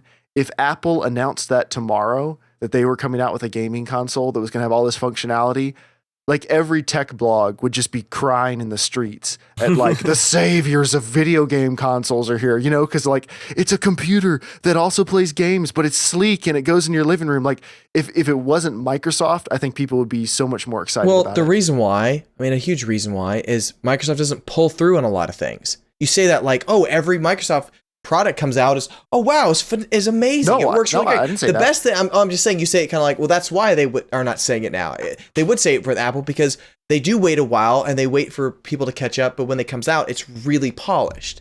And then it used works. To be. It doesn't have to be the fastest, but it's very freaking polished. But Microsoft is not even close. Their consoles are the most polished devices they've ever created. But what Windows does is innovative. It's a difference in philosophy. It's adding features that don't exist on, generally on Apple products. And so there are more cases of missteps because it is uncharted territory a lot of times. Yeah, and they have to be pretty careful too, because they have such a massive market too. But I'm curious to know how they are going to be making money on Windows. Oh, they're already making money. It was a calculated gamble, but it really wasn't that much of a gamble. And then we'll move on to the next news item after this. But they need Windows 10 to be the standard operating system in the much way XP was the standard operating system. For business. Business is where Microsoft really makes their money. They don't really care about you that much on the consumer side when it comes to selling Windows licenses, because they need those 4,000 unit orders of Windows licenses from Dell, for this company or something. Like they need the bulk orders. And if they can get enough people to switch over to Windows 10, then all the businesses that are buying computers will be buying Windows 10 computers, and they will be making more money, because so many businesses did not switch from Windows XP because they didn't have to. Because even though 7 was good, unless you're already replacing a computer, why move off a stable operating system that works? Like, there really wasn't a good reason to upgrade from a business perspective. It wasn't worth it. So this time, they're trying to make it worth it from a business perspective, because they will make so much more money in the long run. And also, it is absolutely working for them so far. Like, it's not a gamble at this point. It's paying off. At the consumer level, too, I mean, they do have the introduction of their Windows Store, which is integrated in all the different products now, kind of like Google Play is. Who knows how much iTunes. money it's making, but it's there. I mean, it's there, and I'm assuming at some point they're hoping that will catch on and people will start buying all their apps from that, which is why they're now selling AAA games in their store. But also, when you move to, one of the new operating systems, I'm assuming they're hoping that you're more likely to buy a tablet also that's going to fall into that same ecosystem. So maybe they give away their operating system free on this computer to give you a taste, and then you like the experience, so you get Windows, get a Slate or whatever. Nope, they're trying to build an ecosystem. I mean, Apple never would have been able to sell iPhones at such a crazy rate, I'm sure, if they hadn't had the almost decade, or not decade, it was like 7-year history of selling iPods with this really slick user interface that everybody grew to love. So when that company that makes these really slick media players says they're making a really slick media player that can also make phone calls, people are interested. But if they just came out of the blue, people wouldn't have been that interested. So Microsoft, they're trying to lure you in. They're trying to give you a little taste of how good Windows 10 can be, so that Windows is your default platform going forward.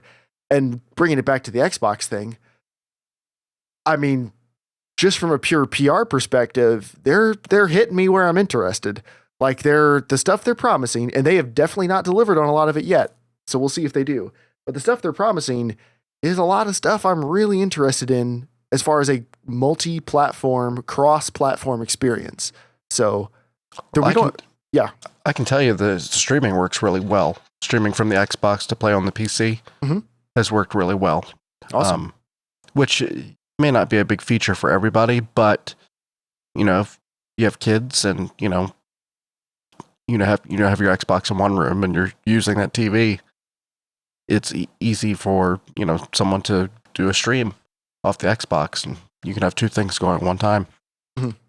Cool. Kind of like, PS4's remote play. And now going the other way, being able to stream PC to Xbox, I think is going to be that's what feature. I'm more excited about. Yeah. All right, James, what do you got for us from Nintendo this week? Yeah. I look for their rumors every day. Some speculative rumors, but it's from an inside source. Sure it is. I'm just going to read the list. It's rumored to have HDMI connectivity with a bundled dongle. So some form of wireless HDMI, which I think would be interesting, depending on which way they go. Analog controllers with haptic feedback, which I think is new. Being able to sync with your different mobile Bluetooth devices, where you can answer a call or take a text through your device or through your television. That way you're not leaving your game to do that. And other social media functions and stuff. And again, it's supposed to be as powerful as the Xbox One. We'll see. E3 can't come soon enough. James is just laying out all those dreams for us. E3 is actually coming up. It is. Pretty soon. It'll be pretty fun. All right, Joel. And one more rumor. Yeah. They're rumored to have worked with Samsung on the form factor. I don't know if that makes me excited or not. That's an unusual move. Samsung. I mean, have you played with the Edge? They make the most. I haven't. They make the most mobile phones. Like they're the number one mobile phone seller. Like the Galaxy phones are the number one smartphone in the world. Their screens are gorgeous. They are, but it also there's that always like, but maybe they'll make a really crappy plastic back, or there'll be a stylus for no real usable reason. Samsung is also the leading industry user of copy and paste too, so that's pretty exciting. What? Oh, I mean just iteration. Why does the controller look just like the Xbox 360 controller? All right, Joel, what do you got for us? I just thought this was exciting. No Man's Sky is coming out June 21st. So it's been kind of a long wait seeing it, how it's coming. It's been a really cool project. I'm very excited for it for only really one reason. VR. I hope they do bundle. I hope it becomes a VR game. I think it looks really cool. I just don't know what you do really in it yet. Like that would keep me coming back because it looks like a really awesome space Minecraft without like building and stuff, which is fine. But Minecraft bores me. But I thought this was kind of interesting gameplay element. It has randomized languages on different planets you land to. You can talk with different aliens and stuff like that. But what's kind of cool is that you can actually trade with them, like where there's like trading posts or things like that. But as you go through the world and read lore or whatever, like through stuff, you can actually start figuring out the language. It's like it's not super complex, but if you figure out keywords, when you talk with traders, it will be in their language. So it might be just gobbledygook or messed up or, I don't know how it's going to be. But if you read a lot of the lore that you find in different tablet things that kind of help you understand the language, it makes it much easier to trade. Because if you choose the wrong decision, like it's not gonna present in English or your language, it's gonna be in their language. So if you choose the wrong item, they might go like, oh, who the crap are you, and start shooting you because you might have said something kind of like, screw you, I want to steal your stuff. Like you don't know it. I'll buy your wife over there. And I think that's kind of cool. I think it's a cool idea because it's like, like in Fallout, like if you didn't know which choice is the like, oh yeah, I'm gonna shoot you right now for your money. Like if you didn't know that, it's like, oh, you got to be careful. It might make you want to actually go red, Joel. yeah. Like it red or like a different color. But I thought that was a cool thing. And then the last was just an interesting thing, like just about PR. He was talking about the game and he was mentioning that there's a couple planets. And he's like, I'm like, PR told me I can't say that they're boring planets, but he's like, when you have 1 trillion, mathematically planets out there for people to explore, he's like, there's some planets that are just not going to be very exciting compared to others, like that's just that's the point of it. You might land on one that's just like a swamp, or something. But it was just interesting how they're like, you can't say the word boring. So he says not as exciting, or so just the way you phrased it. I thought it was funny. I was like, that's just interesting. Like, don't say that. That scares me a little bit, only because, I mean, what do they start calculating? Like billions of planets? It's like what are the chances of finding? He said that 99.9% won't be seen in the game. Of course they won't, because you can't get to them in time. Yeah. But I totally get the idea of like, some planets are just not, you might have like a desolate desert one. That's cool. Go back in your ship. Fly to another one. That's fine. But I just thought it was interesting saying that it was like, can't say boring. They should just make paid DLC for our solar system. That would be enough for me just to go explore our planets. I'm waiting for the PR speak, Joel. It's just like, our planets come with a tiered excitement system. Proprietary tiered excitement system. Dave, you'd be great in PR. I am curious because a lot of people seem to be upset or complaining about the fact that it's a $60 game. I was never under the impression this wasn't like a full $60 game. Was anybody else here? I thought it was going to be maybe $40. Really? I honestly, I wasn't expecting it to be $60. Yeah. I don't know why they would charge less than $60 for a game that people would pay $60 for. I guess that was my logic. If you asked me like a year and a half ago when it was still pretty new, like, oh yeah, this would be like a smaller indie game. But it's been going on for so long, so much push behind it. I'm like, yeah, it's going to be a $60 game. Well, yeah, when they first announced it, the stuff that they announced with did sound like a $30, $20 game even. It just procedurally generated Sony bought that crap up really fast, though. Not bought, but like they're pushing it hard, and they're utilizing a lot of their developers and all that kind of stuff. So I mean, they added a lot of content. That's the big thing. Yeah, they added enough content to justify the price tag. And I think that thing coupled with VR, like as a day one bundle purchase, and it worked really well. I would play that game a lot in VR because I think it'd be way more immersive and just looking around and seeing the planets. Because just from my short 1 month experience of playing with VR, like I would love a game like that. Simple, boring stuff even is just awesome. But if it's just 2D, like I probably won't play it. I'm just not too excited about it. That's all I have. All right. So our next. When I was looking at that, I saw "Don't say boring." I thought that was like the show notes.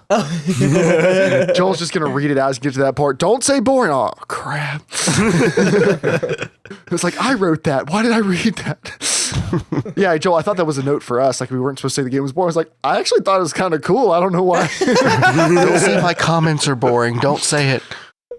Okay, so this is kind of a bummer. This is maybe a shoe-in for the Singularity Shame segment this week. Dave, I think you had mentioned another game you might want to talk about, but I was pretty stoked to hear about this because you guys were like, buy Spintires, it's so amazing. We're playing it all the time. That was 2 years ago. No, we actually were talking about it a couple weeks ago. How fun it was. I was like, we started playing in 2014. You guys pitched it played it for like maybe a month. All right. Spintires. Go ahead, Dad. Spintires was a fun game. It's a very unique indie game, and we liked it. Mostly developed by this one guy, Pavel. That's the name of the developer. It's a Russian indie game. It's a Russian indie game, and it's quintessentially Russian game too. You're pulling a logging truck through the Russian wilderness, and it's miserable. But he had been in a dispute with the publisher Uvi for a while because apparently they weren't paying him and they were locking him out of updating the game, and he was fighting with them, and it's gone back and forth. And then he finally was able to patch the game and patched in a backdoor exploit called a time bomb that crashes the game 20 seconds after you launch it. So I wonder why they locked him out. Well, they locked out before this, but they let him back in for some reason. And it was on sale. It was still on Steam for days after this was discovered, going back to the whole Steam's customer service thing. But the developer kind of screwed the publisher over, but not really, because once a game's been out for a certain amount of time, it's probably not going to get too many more sales. Like the game was out, it wasn't early access, it was done. And now we'll never get to play it again. There was lots of cool workshop content, lots of cool other stuff, but I don't see any way you'll be able to play it unless, and I'm not advocating this, but unless you download a cracked version of an earlier copy of the game. In theory, you'd still be able to play an offline version by yourself. Now, but the game's just gone. I'm wondering if they're already on the ball because I noticed that my Spintires patched this morning. Oh, did it? Mm-hmm. Okay, so I'm hoping they're reached some sort of arbitration agreement and it comes back online. But regardless, it's immature of both parties. I don't think there's no right person here in this. And I think it's kind of sad that the consumers got screwed over, even if it's temporarily, got screwed over for this. And I hope Valve, even if the publisher never comes through or something, I hope Valve maybe opens it up for modding or something else, because I'm sure people could fix it pretty quickly. Lock Gamer in chat says he heard that users already fixed it. We'll report back here on the next episode if we hear anything definitive, if we can hop in and play, because I did want to get back to that game at some point, and it is kind of a shame. You know what else I heard? I was just about to buy it too. I was following a Reddit thread where a guy was going through the game's code, trying to like find how many time bombs there were to see if he could patch it himself. He's like, okay, I found like 40 time bombs so far. They're set to go off like every 5 days. Like this guy had so many backup, like just code crashes in this thing. He started going back into older versions. He's like, yeah, these time bombs were patched in like a year ago. They're in every patch from the last year. He's like, you can't just roll back a patch or two. He's like, this has been in the game waiting to go off for a long time. Like this guy knew he was going to get screwed. Because like it was less than a year after the game first came out. There was all this controversy with him not getting paid. I think, Jeremiah, you'd already mentioned that, right? Like this has happened before. This guy had planned ahead and said, okay, I'm going to get screwed again. I'll be ready this time. But again, like, how does it really hurt the publisher that much, you know? It hurts the reputation for sure. That's a crushing reputation to have a game that you published that is destroyed. Do you think just it really taken hurts away them that much? I think it hurts him, because what studio is ever going to want to hire this guy? he ruined his career. He's not going to work in any studio that he doesn't own. I guarantee it. Like from now here on out. But I think it does hurt the publisher a lot, because that's your reputation. Like, your customers had their product taken away from them. That's not good. More happier news. Joel, would you like to talk about the PS4's 3.5 system software update? It's not out, but they've talked about the key features. I put it in there, but I figured you might want to talk about it. Yeah, this is pretty exciting. Well, one of the things that I think a lot of PlayStation owners have been asking for a very long time, that Xbox 360 has always had, is when a friend comes online, just have a little notification. Because when I'm playing, James jumps on, or Dave, or John, like, you have to go back to the menu and click on your friends list to see it. Or, if they send you a party invite, obviously you get that, but you can't tell when they jump on. There's no sound or anything like that. And some people that might be annoying, but it's pretty nice to have that. They're finally adding that in.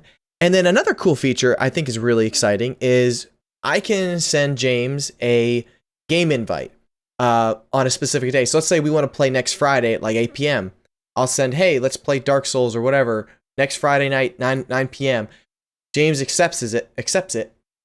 He gets on, and the PS4 will automatically jump you into a party chat with those members immediately. Like, you don't have to do anything. It just automatically you were obligated to play at the time. So it's like a Steam event. Actually, it sounds pretty much just like a Steam event.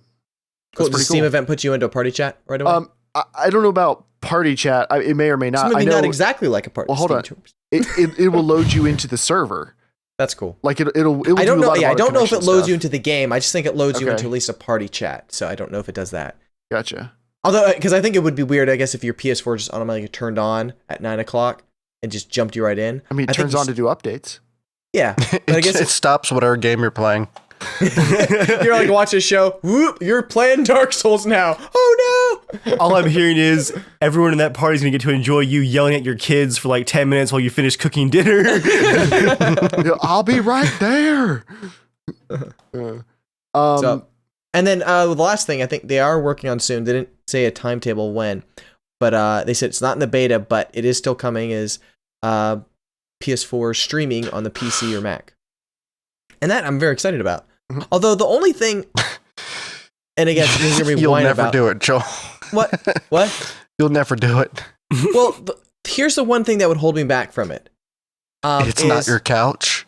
No, not that. No, I wouldn't mind. Like, if I was editing and I'm just waiting rendering, I have another 1080p screen that'd be perfect for it, right? But the only problem I think is maybe the times I'm like, oh, I have a free minute. Let me play some PS4. It'd be cool if it could have two of the same controllers. You know what I mean? Like, instead of, okay, I got to go down, grab the controller, bring it back up, turn the PS4 and go. You know what I mean? Like, if I had another controller that was connected. Just plug it in upstairs. Plug a second controller in upstairs. Oh, well, it's easier than the down. I mean, like, we have two controllers. One is Joy's, one is mine. Hers is connected to her PS4, mine's connected by mine, a third right? controller. Yeah, outside of that, I'm saying it'd be. Okay. Outside of the obvious answer. Yeah, outside of obvious, like, just buy another controller. I think it'd be cool if, like, I don't know, whatever. I understand what you're saying, Joel. That's the one thing that I feel like that might hold me back, because I'm like, if I don't buy a third controller, I'll gotta go down, get our controller, and then I'm like, well, I'm downstairs. I might as well just play here. Yeah, I understand what you're saying, Joel, but I feel like it's a very easy to fix problem. You just don't want to, and that's okay. What's to fix? What's to fix? Just buy a third controller. Okay, I'm saying it's an easy to fix problem. Yeah, no, Joel, GameStop has some fantastic used controllers. The cancer it wipes right off. No, Joel, what I'm saying is I'm not saying, oh, it's just $60. Who cares? I completely agree with you. That's an issue. I'm saying it's not really a problem. It's an additional expense. That I didn't say it was a problem. I just said I probably won't be using it unless maybe down the road I do have an extra PS4 controller, because it's like, because of that, it's like, well, I'm downstairs. Unless I have to be forced to be upstairs watching a render going or something, I'll probably bring a controller up for a while and play it. But if it's just one of those like, oh, let me just jump in to play for a little bit, it's the same thing with iPhone games. So like, I don't know how much gaming you guys do on the phones, but anytime I have a moment to play a game on the phone, I probably have a moment to play on the PS4. So why am I going to play on my iPhone a crappy game when I could go and play on the PS4 and play a nice game? I can agree with that. Do you know what I mean? Like the only time I ever play an iPhone game is maybe when if we're like I'm riding along with somebody on a bit road trip, or I don't know, like in like a long event or something like that. And I'm just sitting. I understand what you're saying. I understand. That's all. Yeah, I don't disagree with you. You missed one of the key features everybody's been clamoring for. What was it? Streaming to Daily Motion. Yeah. I don't see usable voice chat anywhere on this list. I don't see being able to change your username. I love how whenever I'm in a party chat on the PS4 and I go to change an app, it sounds like someone's grating cheese over everyone else's microphone. Like just a cheese grater going up and down the microphone, just I actually grate a lot of cheese while we play. So. Oh, it's you. James, what did you just tilt your camera over and you're like grating cheese? I'm making tacos tomorrow. Gotta be ready. Like just pounds and pounds of cheese. Don't want this thing to get dull. Is that if you don't use the cheese grater, it gets dull if it doesn't have fresh cheese? Oh, okay. That's good to know. So we talked about the HTC Vives price last week and how expensive it is at how much was it? $800. $799. Yep. Yeah. Okay, they sold 15,000 units in 10 minutes. So as we said, the people who want to buy this, it doesn't matter how much it costs, they will buy it. And the rest of us, we get to sit and laugh at them and then buy it later when it drops in price. But I like this. This is the top Reddit comment on the thread, and it perfectly sums it up. Apparently, I've underestimated the amount of people that have much more money than me. And that's it. I guess for these 15,000 people, either they don't mind debt or that wasn't that much money and they are interested in the future of VR. So good on you guys. I look forward to a ton of YouTube videos about this. And I look forward to seeing it. I mean, honestly, if I made enough in ad revenue that it would pay for the Vive, I'd buy one just because it'd be a way of getting to try it out. But I wish there was a way to find out how much of those are going to end up on eBay or Craigslist or just basically scalped. I bet a lot of people are buying them thinking that's going to happen, but I'd be very interested to see what the demand will actually end up being like. I mean, but you know what I'm saying. Small amount. Buying anytime you see a big jump on a new product, there is a large percentage that is only doing it to make extra money off of it. Mm-hmm. Game systems, hard to find games, toys. It's annoying, but it's just a reality. Mm-hmm. All right, up next is mail time. Mail time! You can write into the show at casualshenanigans@gmail.com to be a part of the show, just like a weird stranger did. That's right. We have another weird stranger email this week. But dun, dun, dun, dun. The subject is, don't worry, it's not a real email. She just wanted to request some songs for James to cover. Oh, James, here's your list. Creep by Radiohead, Breeze Blocks by Alt J, I'm Into You by Chet Faker, Grapevine Fires by Death Cab for Cutie, Budapest by George Ezra, Dashboard by Modest Mouse, Riptide by Vance Joy, Killing in the Name by Rage Against the Machine, Afraid by The Neighborhood, and Sweater Weather by The Neighborhood. I'm going to do a jazz version of Killing in the Name. That would be amazing. Like you've seen the 10-second songs guy? Have you seen that, James? Oh, you would love it. He covers songs in like every 10 seconds, he switches styles. So he'll cover like Baby by Justin Bieber, and he'll start out singing it like Justin Bieber and then do Frank Sinatra and then do NWA and then do he switches all over the place. He did one Rap God for Eminem. He did 40 styles for the song. It's really cool. Look up 10-second songs. Nice. Because the guy, he's not just doing it in their style, he's imitating their voice, and he's a really good voice impersonator too. It's really cool. That's one of my favorite segments that Jimmy Fallon does when they do the Wheel of Impressions. Mm-hmm. It's fun when they get the musicians on there. Then you'll love his stuff then. Okay. Up next is an email from Ashley talking about Piracy, which we asked people to write in. We asked anybody who pirates games to write in. That's where this is going. I was a little more excited about the show notes than I guess I will be about the email. Oh, Ashley used to be a pirate. I was like, this sounds really cool. I like where this is going. Yeah, I was looking at that going like, who? What? A pirate? Yeah. I'm like, sweet. Joel, you asked people to write in. I forgot. It's been a while. They were just playing Joel's favorite Assassin's Creed game. How long has it been? About a week. It's okay, Joel. You were driving. I'm surprised you remember anything from that. What? Things happen in a week, man. That's true. You know what project I've been working on every I know. day. It's okay. It's all right. We're just glad you're here. You're safe. We're just here for you, Joel. You're safe right here with us. And like, come on, we all got excited thinking there was an actual pirate that's been listening to our podcast. A little bit. I wasn't excited at all. I read. Well, the you email. don't get excited about anything. It's boring. Everyone's just gonna put people's feet in the fire. Just kidding. I love you, big boy. Wait, is that you talking now? Is it still a voice? Anyway, Joel's character loves you. So Ashley wrote in and said, Not a cool pirate. I listened to your podcast on my long drives to and from work, and your discussion on the topic of piracy was quite the interesting one. I am a reformed pirate. Arr. She added that. I used to illegally download video games all the time. I'm not much of an online gamer, so at the time I saw no downside. Why spend 30 to 40 pounds of my hard-earned pocket money on something I could get for nothing? I could spend 150 pounds on The Sims and all of its expansions, or I could wait a week or two for it to download at 120 kilobytes a second. It was not a difficult choice for an 11-year-old to make. It's your own punishment right there. My parents are the generation that don't do video games. If I asked my parents for a $40 or 40-pound Lego set, they would consider it. A 40-pound video game? No chance. My parents had no issues with me stealing a video game. However, if I stole a chocolate bar from a supermarket, they would have killed me. For an 11-year-old, it was okay because my parents allowed it. But then I grew up. I started earning my own money, paying for my food, my shelter, and my social life. This is when things changed. Although I had more money, I also had less.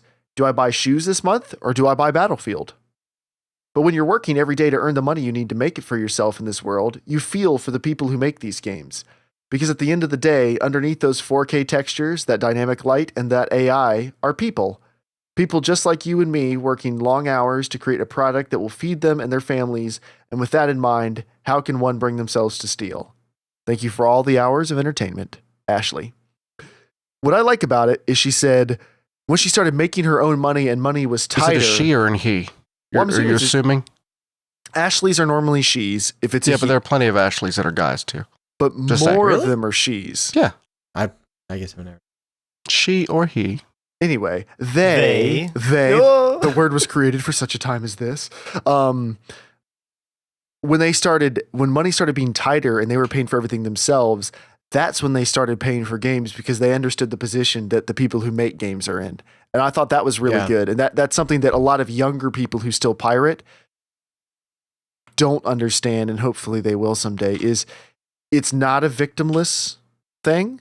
It really does affect people, but you won't appreciate it until you get affected by something like that, until someone tries to take your intellectual property or someone profits off of you and you're not compensated for it. And that really does get to you. And we're all in slightly creative fields, and we've had it happen one time or another where someone wants to, or they do successfully find a way to get more from you than what is fair, and you're not compensated for it. And it sucks, and you hate it when it happens. So, I mean, the obvious solution is to not really go into developing games unless you're like a trust fund baby. That's evidently it. Honestly, that's what Trump should do. If this president thing doesn't work out, he should start a game studio. Yeah, I really want Trump to do an E3 press conference talking about the games he's going to make. Ooh. You know, it's going to be the biggest game ever made because it's got my name on it. This open world survival game is going to be huge. The hair. When I'm president, America will be the open world survival game. The wall is to keep you all in. First. I prepared for this. If we catch you, we send you back over the wall. You can't play with your friends again for a very long time. It's on hardcore mode. You've got to pay for the wall. In Trump's America, respawns disabled. We need to have a political podcast someday. That would be fun. Anyway, it's now time for 90 Seconds with Joel. Part of the podcast where Joel talks about whatever he wants. Oh man, I'm ready for this one. Oh gosh. Okay. I just first want to say I do like people, okay? This is a great start. Yeah, here we go. All right. So I took my board game to a board game convention this weekend with my brother-in-law. We had a lot of fun, okay? We kind of knew what we were going into in the sense of we were going to a very hardcore board game convention. It was a lot of strategy stuff. My board game is not strategy at all. It's just crazy, wacky. You don't need any skill. It's just crazy Mario Party for crazy people. Anyways, so say crazy again. Guys, the stuff I've seen there, I'm like, I can't there were some nice people. There were some really nice people. But like 80% of the people walk by and they would see my banner, the Nebula from Hell, and they look at it, they just stare down me like, the F is going on here? And one guy motioned with a hammer to bash my game. Not like a sarcastic, oh, your game is crazy. He goes like this and just walks away like, whatever, like, don't you dare come in my area. And then another one, some guy came walking up. He grabbed my instruction booklet, bent a corner of it, set it down, and was like, bitch, and like walked away. Like that was like, I was just like, what was that? I couldn't find him anymore because he disappeared into the cloud of people. But I wanted to give smoke bomb and just dove into it. I wanted to give him a copy of the game just because it was so hilarious. Another guy walked up and said, your board game looks like crap. And I was just like, oh, thanks. Did you see my banner? He walks over the banner. On the banner, it says, what's good about this game? It says, it looks like crap. But the guy just laughed, then bought a copy of the game. It was really bizarre. But the reason why I want to do the 90 seconds was there's one key thing that I feel like I need to raise awareness for. Oh, boy. There's some really hardcore strategy games there, right? Like, a lot of them made sense to me. Like, they're not my thing. I'm glad it's, whoever enjoys it, I'm glad you love it. There's some that have a giant glass table that's like the size of 4 tables with lights on it and like tiny little squares like you're an actual military general moving things across, and it takes several days to play, right? Tons of that. Like, that makes sense to me. Like, okay, that's, that's really hardcore strategy. That's like real simulator type stuff. I feel like Dave would really enjoy that. Like, I feel like if he was in that crowd, he would love that. There's other Civil War type stuff. There's military. There's even like a one that had giant model planes on these little little stands basically. And someone was moderating it and like telling what was going on. Like, your plane's caught on fire and you got to spin out of control. But it was, really slow, but still I was like, okay, that's still strategy. But this, I don't understand. I just don't understand. There's a NASCAR game. And it's not like a small little board where you see a little track and you like race around and you expect, if it's a racing game, maybe you think like fast, like slapping cards down, or you know what I mean, like a quick pace racing. No, this thing just lasts like NASCAR. Yeah, so much quick action. Well, I mean, but cars, they still drive fast, right? It's like a 6-hour game. But I'm Have you seen a NASCAR race? but there was an Indy 500 one too. There was other racing ones. There was a Indy 500 is a little more, yeah. But anyways, I just don't understand. Like, if it's racing, like, you think it'd be fast. No, like, you have to roll and you have to do other like cards and stuff to take a tight turn. And I guess all I want to say is for those people out there, I don't hate you, but did you know there are racing simulators like Gran Turismo and Need for Speed? Like, there's hardcore games that simulate real life of racing that you can play. I just want to let you guys know. Joel, what if they don't know? I don't want to start thinking every time we start talking about cars where I don't want to be like, Joel, you just don't know what you're talking about. Do you want to know a slight bit of information that might have some context that might be helpful? Okay, do share. So NASCAR, I respect NASCAR. I don't personally enjoy watching it that much, but I respect NASCAR. NASCAR is a chess game. NASCAR. I understand. I do understand that. Yeah, okay, there's racing, a lot more. It's not. There is a very long-term strategy for racing. It's not just about going fast. In NASCAR, it's about your entire team planning and making moves hours ahead of time or minutes ahead of time, so that if you don't mess up at all, you'll have made the best decisions and you'll win. I never would have thought that would be a a board game, but now that you mention it, I don't want to play that game at all. But I could actually see how that would make a pretty good board game. Because there is a lot of strategy that goes into it. I don't really know how big the cross-section of NASCAR fans and hardcore board game fans are, but the Venn diagrams must have bubbled into each other at some point. point. If they want to make like a Football Manager type game where you're doing like a season where you're making decisions and stuff like that, that's one thing. But even a bunch of friends sitting around competing against each other doing that. Well, I guess what I mean, it's so like a long version of Gwent. Well, yeah, I mean, like exactly, like James, like there was. I saw some cards that were like allowed you to take the turn tighter and stuff like that. And I guess it's just weird that like you translate something that maybe is fast, but you turn into something really slow and long and prolonged. So I guess I was just kind of more amazed and surprised. Like I just was not expecting to see long-term racing games. Like if I saw like a game that was called like Indy 500, I'd probably get on this, like have a cool little car, you'd roll dice, you'd be flying around, and the game would be quick maybe. But I was like, wow, 6 hour, whoa. Anyways, I thought to let you know there are video games out there that simulate real driving, just in case you didn't know that. It sounds boring as shit, but thanks for sharing. I never would have guessed that would be a board game. That is interesting. Anyway, it's time for What Are You Playing This Week? Part of the show where we talk about what we're playing this week. So, Joel, you first. Do we want to say what's coming up? Like playing within the start now and next week? No, it's what have you been playing? Read the name of the section. It says, what are you playing this week? Yes. So are you playing something different before this week is over? No. I was going to say, that was worth it. Tuesday's coming up, and that's Division. It is. So, yes, I'll be But we're going to be doing the same. Because I heard. That's actually technically next week. This week, if you start today. Oh, my goodness. All right, so just so we're clear. So if we go to the Gregorian calendar. The way going forward, this means since the last podcast. I'm just excited. Okay. Joel, the grapevine, by which I mean your lover, told me that you bought a PS4 copy of The Division. Is that true? Oh, of course I did. Okay. He's not playing with us. Ready to download. I hope you'd enjoy it. I will join you. I will join you guys soon.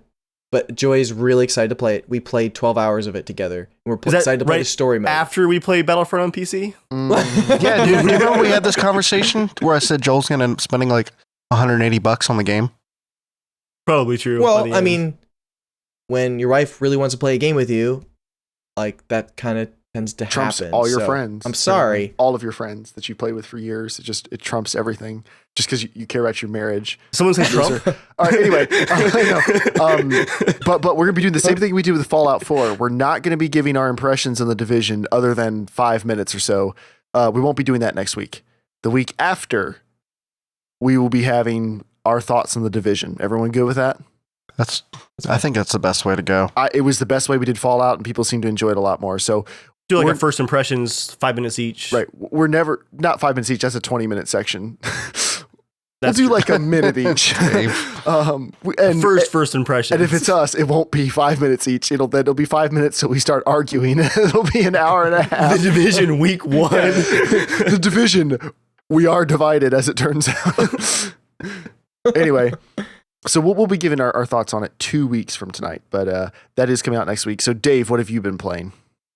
I've been doing some free roaming in Fallout. I discovered that when you don't fast travel to get crafting supplies, you can travel across the map really fast. I have a bunch of armor that modifies how fast I move because I sneak a lot. When I'm just like traveling, I book across the map. It's kind of hilarious. I've been playing Rocket League with everyone this week. I've been playing with Joel, with James, with Shane, with Mark, with Jeremiah and Debbie too, I think, one night. Like it's been Rocket League all over the place. Game is we so actually good. didn't play this week, Dave. Since the last podcast we have. We played after the podcast last week. We're not doing that again. We just did it 2 minutes ago.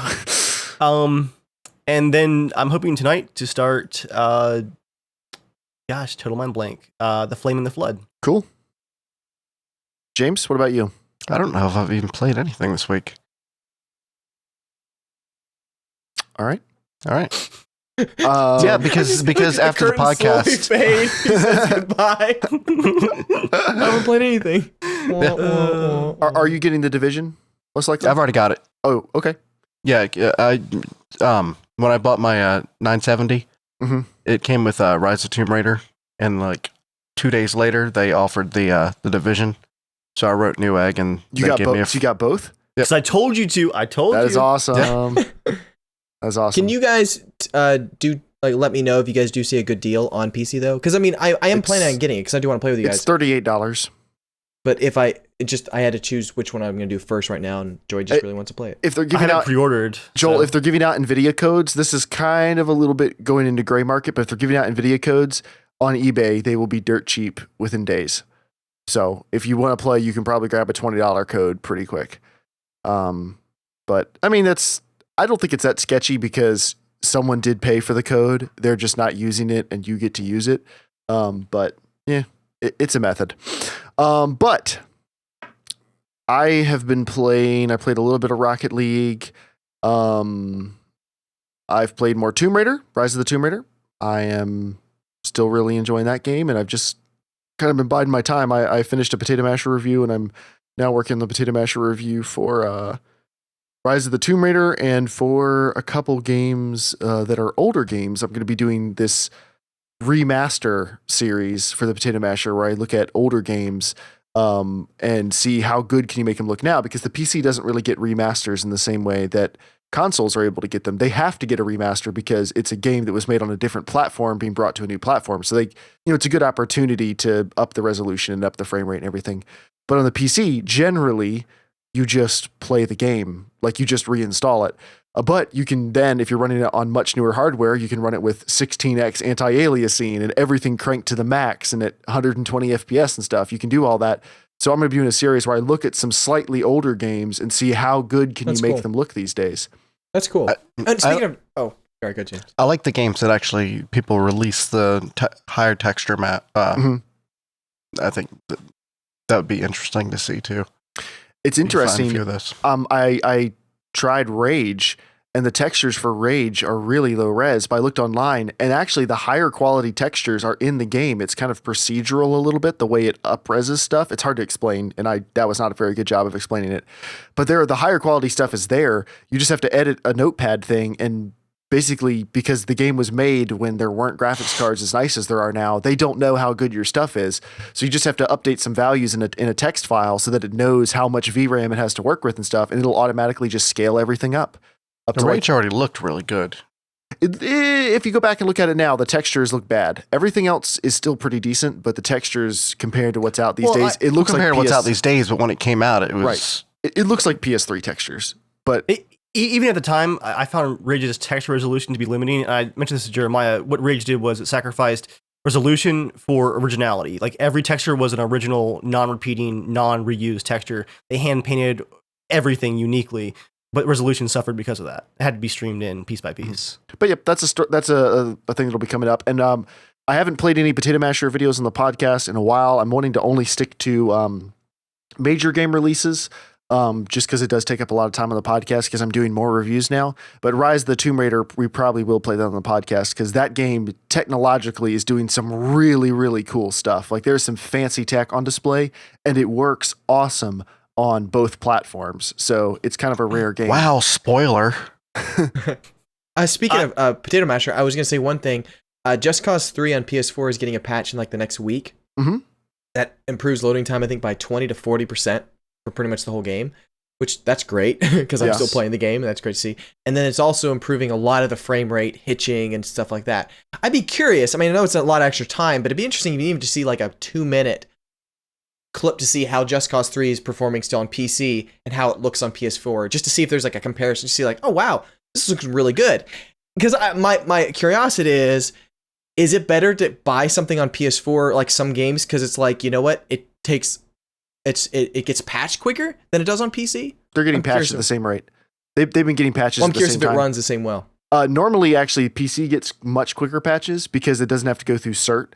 And going through cert on a console... It may get patches faster, but I don't think it's sometimes always as quality sometimes, it seems like. That entirely depends on the developer. I mean, that's not really for Fallout, it's been getting patches 2 weeks ahead of the consoles, and they've been super solid, like new workshop items, improvements. But anyway, I am planning on doing that, Joel, because a lot of people have requested to revisit some older games. Like apparently Mortal Kombat X has been fixed, and supposedly Black Ops 3 has been fixed. So I wouldn't be doing a full review. I'd just be checking back in to see, hey, the game works now. So I probably will do that at some point with Just Cause 3. But I'm leaving it installed, and I'm just gonna try it every month or so. And if it gets to the point where it works, then I'll grab another copy of the PS4 version and check it out. I'm not gonna like go to Redbox every month and get it out for a day or two just to see. So no. I'm just gonna wait for a while. I mean, you can always borrow my copy if you want. I was just curious. Yeah, I'm planning on revisiting it because a lot of games do eventually get fixed. It's a very rare game that's just broken forever. But the question is, does it get fixed in enough time that anyone's still paying attention? Because even with the Division, like it ran really well for the beta, but I'm looking forward to, even with all the NVIDIA drivers and stuff like that, I really hope it runs even better. Because that was one thing that was nice, even with Battlefield 4. It ran really good during the beta, then it ran crappy during the main game, and then after a while, they patched it, and I can run everything pretty much high, 60 locked, and it runs really great. So it's one of those, like, I'm like, oh, I really hope the drivers come out and be good. So I was just curious about the same thing. Now, Just Cause. Are you going to venture into Xbox when the cross buys start making more?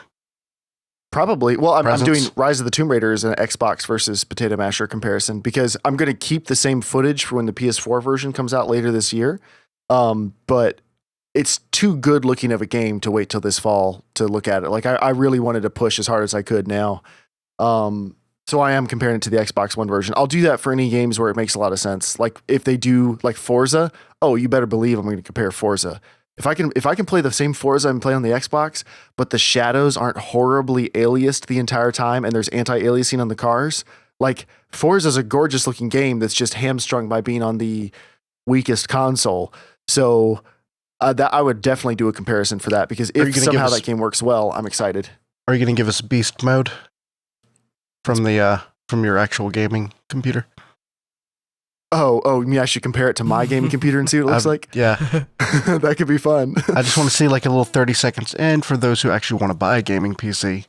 You want native 4K? Jeremiah, would you use the feature, let's say it is a cross-buy for Forza.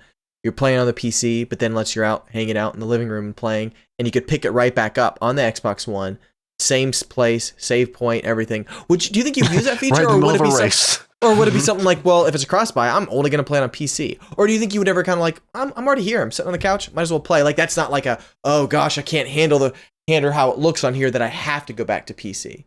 No, I'm just curious if that would be something you would actually utilize. I think you overstate how much I'm bothered by how it looks. I don't like certain aspects of the graphics, but that in no way affects how much fun I have with the game. So if I was sitting on the couch, yeah, definitely. I mean, honestly, it would be much easier to have a racing wheel set up in front of the couch than it would be in my office, just because my office is for working and I don't really have room for a racing wheel. Yeah. So if you're going to do a racing wheel in the living room, I think you should need to like suspend yourself in the air. So like all you see is screen. I mean, the screen's big enough, dude. Think how awesome that'd be in cockpit view with a racing wheel, 120-inch screen.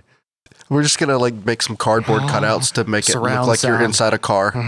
Dude, you're gonna be in heaven when VR, you can play a game like that in amazing VR. Yeah, but it's not gonna be PlayStation VR. I'll be in heaven when I can play it PC. Like, no, it's gotta be fast. because I'll be under the chair, just like rattling the chair on bumps and stuff. Because on PlayStation VR, I'm still gonna after it comes out, I have to wait another 3 years for Gran Turismo. So 3.5 years for the prelude, for the pre like one map version. No, you gotta and find then out another Gran Turismo World. What is that thing called again? Sport. You gotta find out what that even is. It's the prelude version, obviously. I don't want to talk about it. Well, no, I mean, anyone who's been a fan of Gran Turismo for a while, yeah, maybe they'll have totally changed the format this time, but they didn't the last 5 sequels. So that's more like Drive Club. What does? Oh, Gran Turismo Sport? Yeah. Yeah, it does. But anyway, that's neither here nor there. That's the show this week. Thank you, everybody, for coming out. This was a long episode. We knew it was going to be long going in. Next week, we're endeavoring it to be a little bit shorter, but until next week, you can find us online at casualshenanigans.com. You can tweet at casualshaniga. You can find us on Facebook, YouTube, et cetera. And you can write in to be a part of the show at casualshenanigans@gmail.com. So we need to do a Facebook contest to get those likes up sometime soon. Yeah, well, the thing with Facebook is that like it's one thing to have social media, but you have to have a dedicated strategy for each thing. And it's like, do we put more time into this? If so, who's going to do it? Who's going to take it? Well, we have a certain amount of people on there. Yes, we do. Yeah, okay. But until we get that number. Oh, okay. So if they come, we will build it, is what you're saying. Yes. Perfect. I think that's exactly what that's supposed to be. This is the Kickstarter. I mean, you just got to give us your money, and then we'll show you a product. They already do. We give us your likes on Facebook, and then we'll actually show you a product. Likes are better than money. Likes are better than, for refugees, for any sort of political thing. Likes are worth more than anything. Everybody on Facebook knows this. Awareness is the important part. What we need to do to start getting likes on Facebook is start making some recipes, like all those recipe videos that clog up your feed. But like it starts out like we're making pancakes. You say that, but I watch every damn one of those things because they look delicious, right? I've never it's like I want to make one like you're making pancakes like that when I cook, and then a carrot sneaks in, and then someone's pouring ball bearings in, and then motor oil, and then they're beating the bowl on the floor. Oh, I got an idea. I'm just imagining biting into pie and it's full of like ball bearings. My teeth. Okay. You're not going to eat the pie, Dave. It's a joke. Dave's like, but I see the pie and I'm already emotionally committed to the pie in some small way. I want the pie. Maybe I can pick the ball bearings out. That's you, Dave. You're like, hey, it's not a total loss. Okay. Like everybody just calm down. There's a pie here. This. There is a pie. Okay. We can make this work. I can work with this. Dave's the guy who's sitting on the boat while it's sinking and on fire, and he's like, "You guys are a bunch of quitters. There is so much good wood around me that is not currently on fire. I will make this work." What happens when the burning wood hits the water? It'll probably go out. And then there's all this mostly good wood that nobody's using. Just think of all the loot that can be built out of this. Dave, I'm just glad. We're all living on a nice paradise island, but Dave's committed. Actually, if we're in an apocalypse situation, I want Dave on my. If we're picking teams, I want Dave on my team because if we're immediately against each other. Well, okay, because you and James are going to be cannibals. James is a cannibal. I'm the lone wolf drifting off in the woods. You're the lone wolf cannibal. No, the exact way you said it, Joel, was you and me. We're the same. We'll be doing the dark deeds. And I was like, what? I don't think so. It's like, I don't want to hear about whatever dark deeds you have planned. We're doing the dark deeds together. Whatever that means. But no, Joel and James are instantly going to be like cannibal murdering psychopaths. I'll be an organizer, and I know Dave will just be collecting raw materials constantly the whole time. They're like, Dave, I feel like we need a shack. And Dave's like, I got you right over here, fam. I've been touching a shack sounds pretty good. What if I build this like a nuclear bunker? We can survive in whatever you have time to do, Dave. I bet I'll get the concrete smashers working. I bet you say you're going to be the organizer, but what's really going to happen is you're going to grab your spear and you're going to go into the first village you see and start attacking people because that's what you do in every single game we ever play.